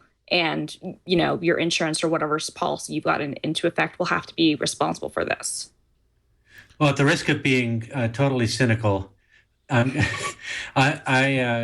going to predict that the regulations will be written in such a way that the banks win. Yeah, what a surprise. Oh, of course. Of course. Yeah. Banks will always have the Moster technology, not the Lester technology. And even if they don't, the rules will be written in such a way that their technology will be defined as the best. Apple's strategy, not to get back on Apple, but I think it's interesting that Apple has decided that they're going to be the privacy company, the security company. Even despite the fact that, these iCloud accounts got hacked and so forth. I think that's a smart move. And it is, in a way, seeing the writing on the wall that people are going to depend so much on these devices that you need to be able. For instance, Apple says, we're not going to be able to decrypt. We're not going to help you anymore, law enforcement, if you ask for a decryption on the iPhone. Currently, there's a queue. You can get it, and in a few months, Apple will give you decrypted data from a bad guy's iPhone. Apple says, we're not going to do that anymore. Although Matthew Green, the cryptographer, has pointed out that's not really any change in the way Apple works. They're just going to move more data than before into there. In the past, mail, text messages, photos were excluded from the normally encrypted data on your iPhone. Now everything, including attachments, managed books from the book program, iBooks, app launch images, location data will be encrypted with keys protected by the user's passcode. Calendar, excluding attachments, contacts, reminders, notes, messages, photos, and health ancillary data implement protected until first user authentication. So this is a good move on Apple's part. They see the writing on the wall. This is a way to make more money, sell more iPhones. And Microsoft has been doing the same thing with mobile devices for a couple years now. Yeah, and encrypted by default. They don't have the keys. Yep. And that's the real issue: is who has the keys. Yes. If the keys and the Washington Post did a spectacularly naive editorial yesterday where they talked about, there has to be a way for law enforcement to be able to get this data. So maybe the wizards at Apple and Google could come up with a magical way to create golden keys that they can save and reserve. It's called a backdoor. When they get the proper warrant. Well, it's called key escrow. Key escrow, which has been, Do you trust him? Yeah, no, I think this. I understand law enforcement's upset. They don't want there to be anything that they can't look into if they need to. But I think I don't think there's any question Apple has the right to do this, and that consumers want this. Absolutely. I mean, especially when we've seen how law enforcement oversteps their boundaries. I mean, I want you to have a warrant and do your job as police officers and detectives. And I recognize that maybe not having access to some of this stuff might make your job harder. And that's too bad. But what did you do before there were cell phones? What did you do before all this information was around? Just to play devil's advocate, shouldn't we then be making sure that law enforcement follows the proper procedures and does have warrants and it's court supervised, but still have key escrow? I mean, shouldn't we, Ed, why did you say that was a naive proposal? I mean, we do need some way of investigating terrorists and criminals, don't we? Well, we had the Patriot Act, which was passed in 2001. Well, let's fix that, though. Well, I understand it. I understand it didn't work and there was no oversight. But what if we could make it work and have good oversight and have good court oversight? Wouldn't that be better than just shutting off the hose? I think we just bring a unicorn to court for every warrant hearing, and then everything will work properly. The reality is, we've already proven beyond a shadow of a doubt in this country that under the proper fear level, legislators will pass laws that make it possible for things to be done in secret that we don't know about. Right. So if you have a key that is held in escrow and you have a law that says we are the government and we can have a warrant and you can't talk about this warrant for national security reasons, for the purposes of fighting terrorists or for whatever, then that escrowed key is used to decrypt your data and nobody knows about it. And you can talk about all of the procedural safeguards for making sure that constitutional rights are respected in a situation like that. But the reality is that if you have the key and someone else can get to the key and they can hold a gun to your head and say, don't tell anyone that I got this key from you, then whoever is the actual, whoever thinks they are the actual owner of that data doesn't really own it. The only way that you own that data is if you are the sole owner of the decryption key and nobody else can access it except you. I just worry that, there's some pretty horrible actors out there like the Islamic State. I wonder if these people will then all switch to iPhones and...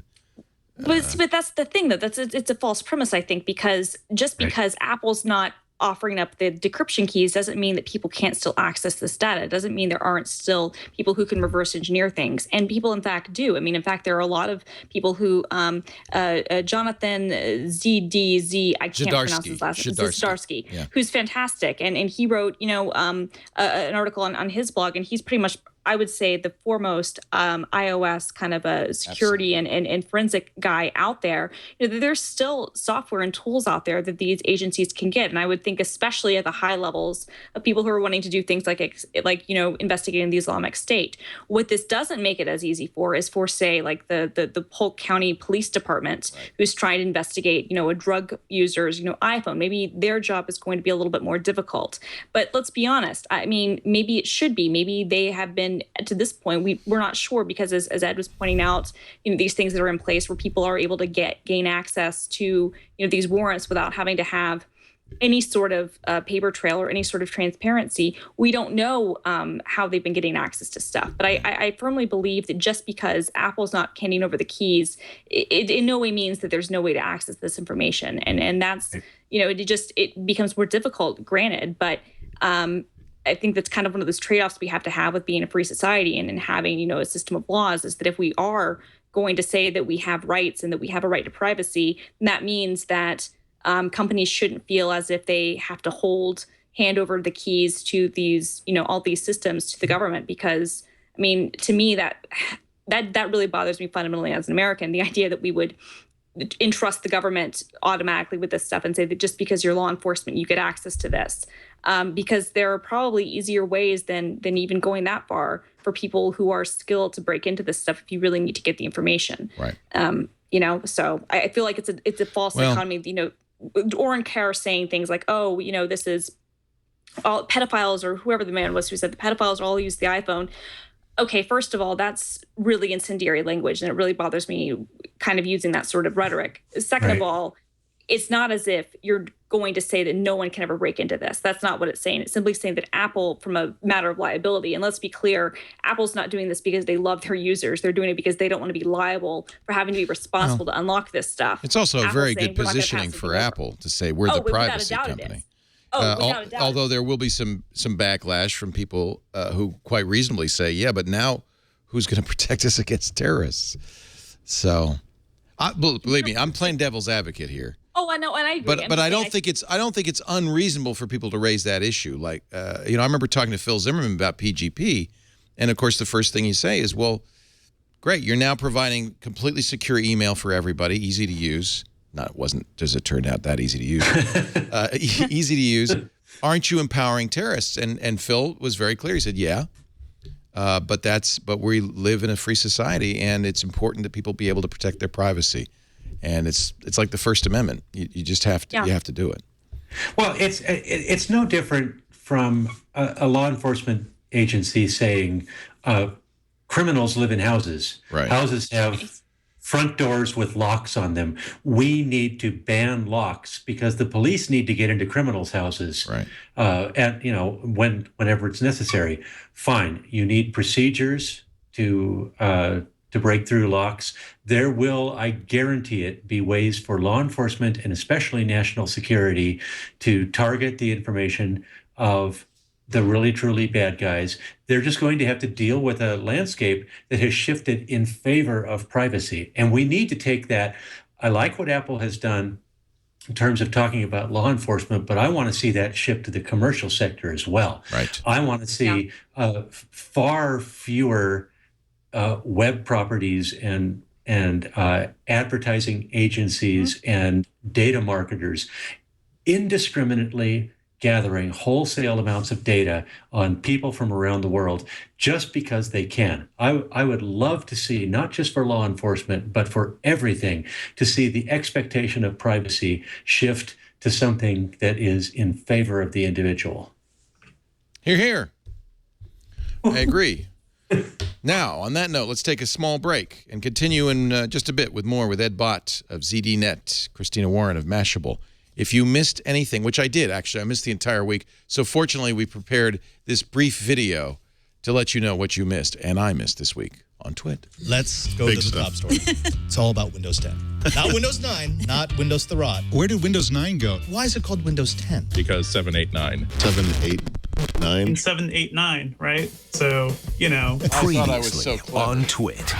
Windows Weekly. This is the last major version of Windows, they're saying. They literally are putting this out at a much earlier point than they ever have. And this is the new way they do things. Yep. They want, is this what you want? No, let us know what you want. Right. Security Now. iOS 8's Mac randomization is almost never active. Maybe they couldn't do it, but don't advertise it as always random until you're connected. That's a lie. Marketing Mavericks. Pictures of people using QR codes.tumblr.com. Wait, where are all the posts? Nobody using QR codes because it was too many things to do, and then you didn't give anybody anything good. Didn't give you a free pony, a rocket ship. I want a unicorn. This is your brain. This is your brain on TWiT. Any questions? Well, I'm out of here. That's it for me. Thanks, everybody. That looked like a setup. I'm just saying. That's what you missed this week on TWiT. Did Mike do a week ahead? Let's see what Mike Elgin's planning on covering this week on TNT. Coming up this week, HTC is holding an event called Double Exposure on Wednesday, October 8th in New York City. Probably some kind of camera or smartphone camera announcement. Thursday, October 9th is going to be a huge news day. Sony is holding an event in New York also, possibly the U.S. launch of the new Xperia Z3 smartphone line. The first ever Internet.org summit takes place in New Delhi, India on Thursday. Internet.org, of course, brings affordable internet connectivity to parts of the world that currently don't have it. Facebook CEO Mark Zuckerberg himself is the keynote speaker, and Zuck will probably meet with Indian Prime Minister Narendra Modi while he's in India. Also on Thursday, Tesla will officially announce something called the D, according to a cryptic tweet by CEO Elon Musk. He also teased a mystery announcement of some kind as well. Well, that's what's coming up this week. Back to you, Leo. Mike Elgin. It's turning into the announcement factory, TNT, Monday through Friday, 10 a.m. Pacific, 2 p.m., 1 p.m. Eastern Time, 1700 UTC on this very network. Watch every day, and you will not miss a thing. Our show today brought to you by the great folks at Citrix who do Citrix GoToMeeting, the way to meet online, to collaborate online. With GoToMeeting, you not only can be on the same page because you're screen sharing, you'll even see each other face-to-face with crystal clear high-def video. That's why millions of business professionals rely on Citrix GoToMeeting to connect with remote clients, with coworkers, to pitch It is just a great, even with offices that are spread out, you just keep GoToMeeting running. It's like you're working together. It's amazing. Right now, if you sign up for GoToMeeting before October 10th, you'll get another Citrix product of your choice free for 6 months. This is a good deal. This is a good deal. So share screens, HD video conferencing, work smarter, team anywhere in the world. You're all together. You could do it on a computer, a tablet, or smartphone. And right now, when you sign up for that free 30-day trial of GoToMeeting, you're going to get 6 months free of the Citrix product of your choice. That's a good deal. Visit GoToMeeting.com and get started. But remember, October 10th, the end of the line on this. GoToMeeting.com. Try it free. And if you would, use the offer code TWiT. They don't ask us to say that, but I'm going to say it. Tell them you heard it on TWiT.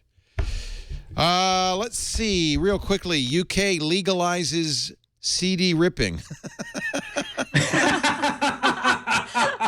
What's a CD? Right on. The UK copyright, by the way, still illegal, I think, in the U.S., but the UK copyright law was amended to legalize. Actually, no, CD ripping has always been legal, but DVD ripping is not because it has copy protection on it, right?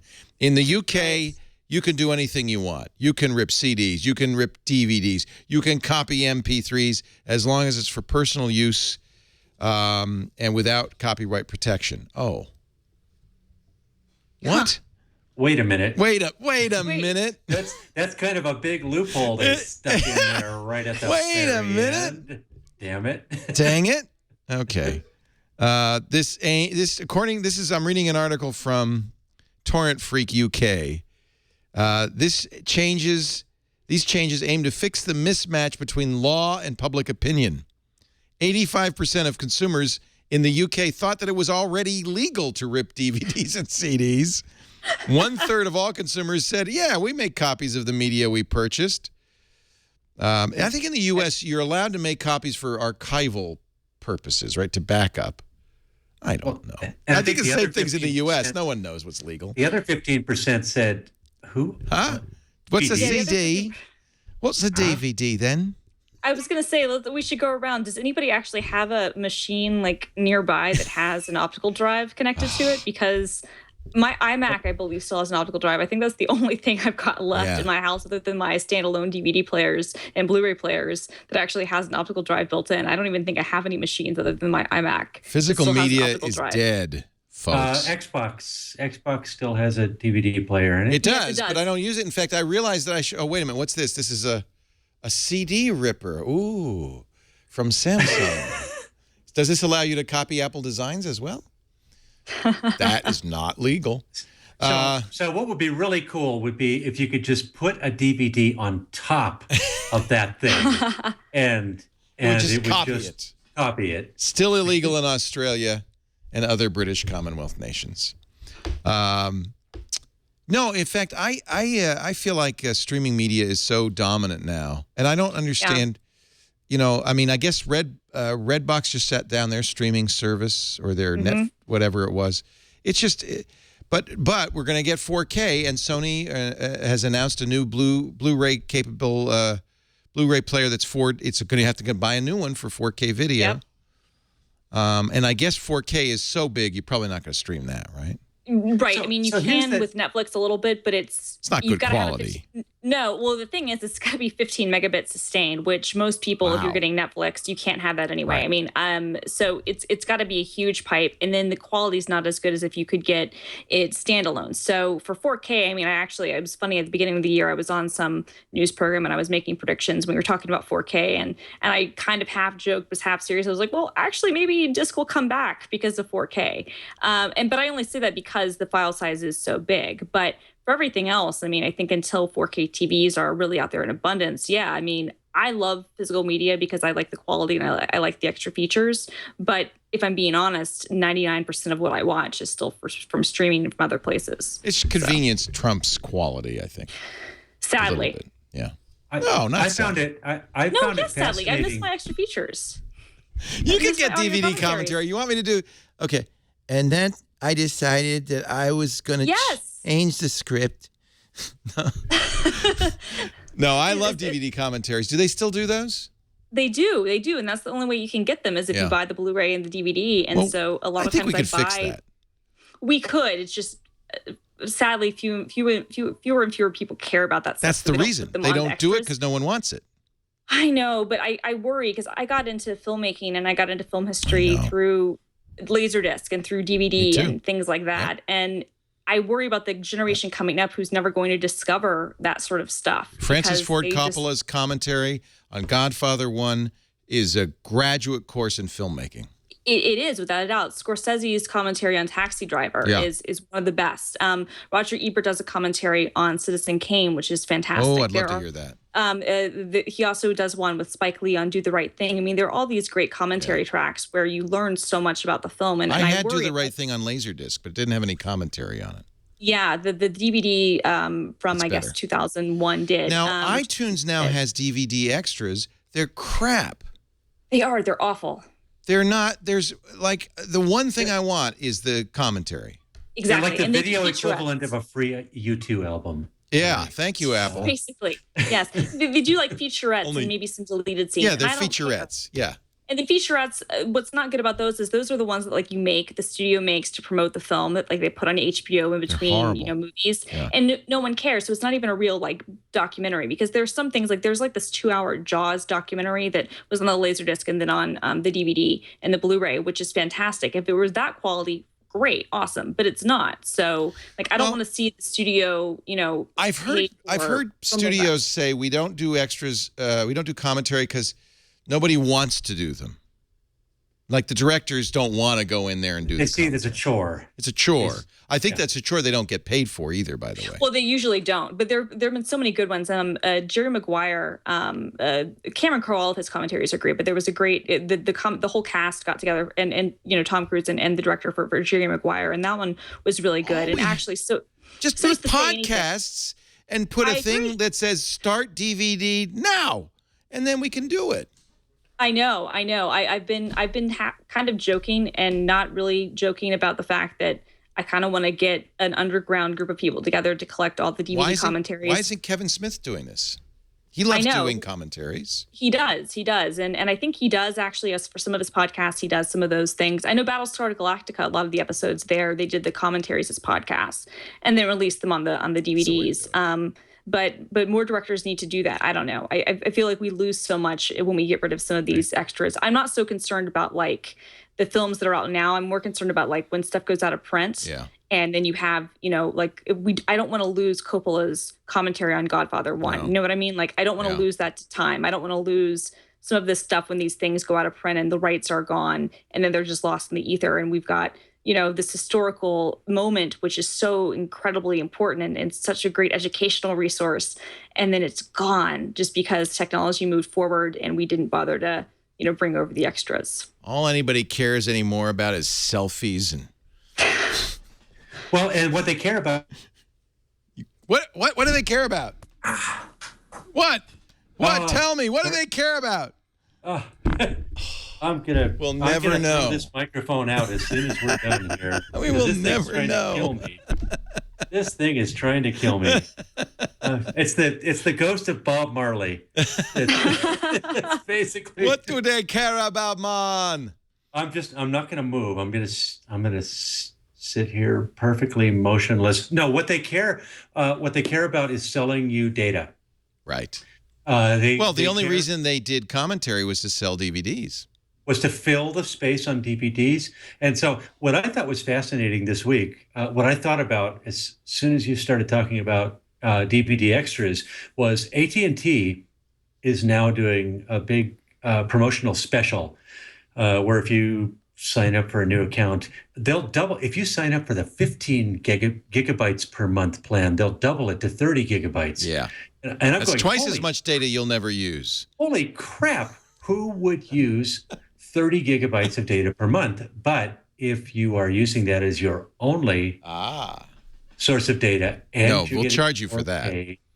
And all of a sudden, I mean, these guys aren't stupid. Are they anticipating a world 2 years from now where my measly 2 gigabytes of data a month that I use suddenly becomes 20, and I have no choice but to pay for their high-priced plans? But the bottom line is that the movie producers have always been Philistines. And they do not care about the quality of the art. They care about butts in the seats and tickets sold. That's why we have podcasts for people who want to lose money. That's why we created them. Yeah. I'm going to look at that term sheet you sent me, Leo. Want to lose money? Podcasting. Hey, so much fun to have you guys on. I'll tell you why I do these shows, because I get to talk to people, smart people like Ed and Christina, and spend some time with them. I just love doing it every week, and I thank you both for being here. Ed Bott, what do you want to plug? Give me something. I got to get something to you. Just don't buy these damn headphones. Never buy Marley headphones. No. They're actually really nice headphones. They're made of wood. I've been writing some really good stuff on Windows 10. Yes, you have. Yes. ZDNet.com/blog/bot, or just Google my name and ZDNet, and it'll all come up. But there's much more stuff in the pipeline. Bot has 2 T's. And the Ed Bott report, ZDNet.com/blog/bot, is absolutely a must-read if you want to keep up. And, we didn't mention this, but I think it's interesting. Microsoft actually, you can sign up, anybody can sign up and get the Windows 10 right now, the technical preview. Yep. Should they do that? Is it how reliable is it? Does it short circuit your microphone and make your ears bleed? No, this is Windows 7 doing this to me. Okay. Right now, All right. No, so people can actually Microsoft has a site where you can go and you can get it. Right. I would recommend this for anybody who, if you have successfully installed Windows on your own PC and you know how to do a backup, you have satisfied the 2 prerequisites. And is it version complete enough to do work with, or is it just something to look at? No. You can use it. It's a Windows. It's very solid. Wow. I would call it Windows 8.22. Something like that. It's very solid. Missing a few little things, but and if you sign up for it, the Insiders program they call it, and you install it today, you will get the updates installed automatically. That's part of the deal. So I should do this in my VM on OS 10, for instance, to be a good place to play with it a little bit. One interesting thing about it is that this is finally a version of Windows post Windows 7 that works well in a VM. Yeah. The Windows 8 interface with the corners you had to touch to make things happen. Drove me crazy. Oh, it was nuts in a VM, because getting your mouse. Yeah. Oh, damn it! I went into the parent operating system here. But with this one, you click the start button, and there's the start menu, and everything's in a window, and everything has a menu, and so it's for somebody who's coming from Windows 7, it should be a very familiar experience. Ironically, for people who have adapted to Windows 8 and 8.1 and have learned the workflow and brained all the shortcuts, it's going to feel like 2 steps forward and 1 step back. Christina, I see in the chat room you installed this in a VM on OS 10. It works great, huh? It does. It works great. I did it in Parallels, and it's working excellent. And I also put it on a Surface Pro too, so I was able to test it both on real hardware and then in a VM, and it's great on a VM. Insider.windows.com. It's free, right? You just join it? It's free, yeah. And if you're doing it on a Mac, just here's what you need to do: set your user agent for Windows for Internet Explorer, and it'll let you download the ISO, and then you can install it on your VM. Otherwise, if it recognizes that you're not on a Windows machine, they won't let you download the ISO. But if you change your user agent, that's all you got to do. Yeah, I'm in Internet Explorer. Yeah, that's it. Version 6. Christina Warren is at Mashable.com. Anything you want to plug? You do podcasts galore. What do you do? So I've got a podcast with my friend Brett Terpstra, TT Scoff on Twitter, called Overtired. And so tune into that, Overtired, on 5x5. It's just basically us random ADD nerds just talking about nerd stuff. So it's just, there's no particular portfolio, No, we have kind of a list of topics that we don't talk about each week, and we just kind of go on tangents about things that are keeping us awake at night, and that's basically it. Overtired at 5x5.tv. Thank you, everybody, for being here. We do TWiT every Sunday, 3 o'clock in the afternoon. That would be Pacific Time, 6 p.m. Eastern Time, 2200 UTC. Please tune in and watch live if you can. Chat room is always welcome. We have lots of fun. We didn't mention HP spinning off its PC business. Who cares? I don't care. Leo Apothecare. Do you care? Yeah. Leo Apothecare. He said, I wanted to do this. Now they're doing it. Whatever happened to Leo Apothecare? He's the George $10 billion. Costanza. Yeah. Oh, yeah. He really is. He spent $10 billion on that company that they then had to write off for $8 billion.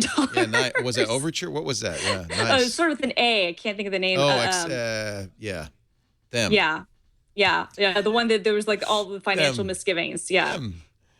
Hey, by the way, I'm an insider. Thank you, Ed Bott. I am an insider now at Windows You're Insider. very welcome. Yes. Call my 900 number if you need support. I might. Ed has a very good article on installing Windows 10 if you want to know more. If you can't watch live, we do have on-demand audio and video available after the fact. Yes, we're in the podcast business. All you have to do is go to iTunes, Stitcher. There are lots of apps. There's great apps for literally TWiT apps on all the platforms, including Roku, Windows Phone, iOS, and Android. And there's lots of other ways to get it. I'm sure you'll find a way. But do subscribe so you get it every week. You don't want to miss an episode. Thanks for joining us. We'll see you next time. Another TWiT. This is in the game. amazing. Yay!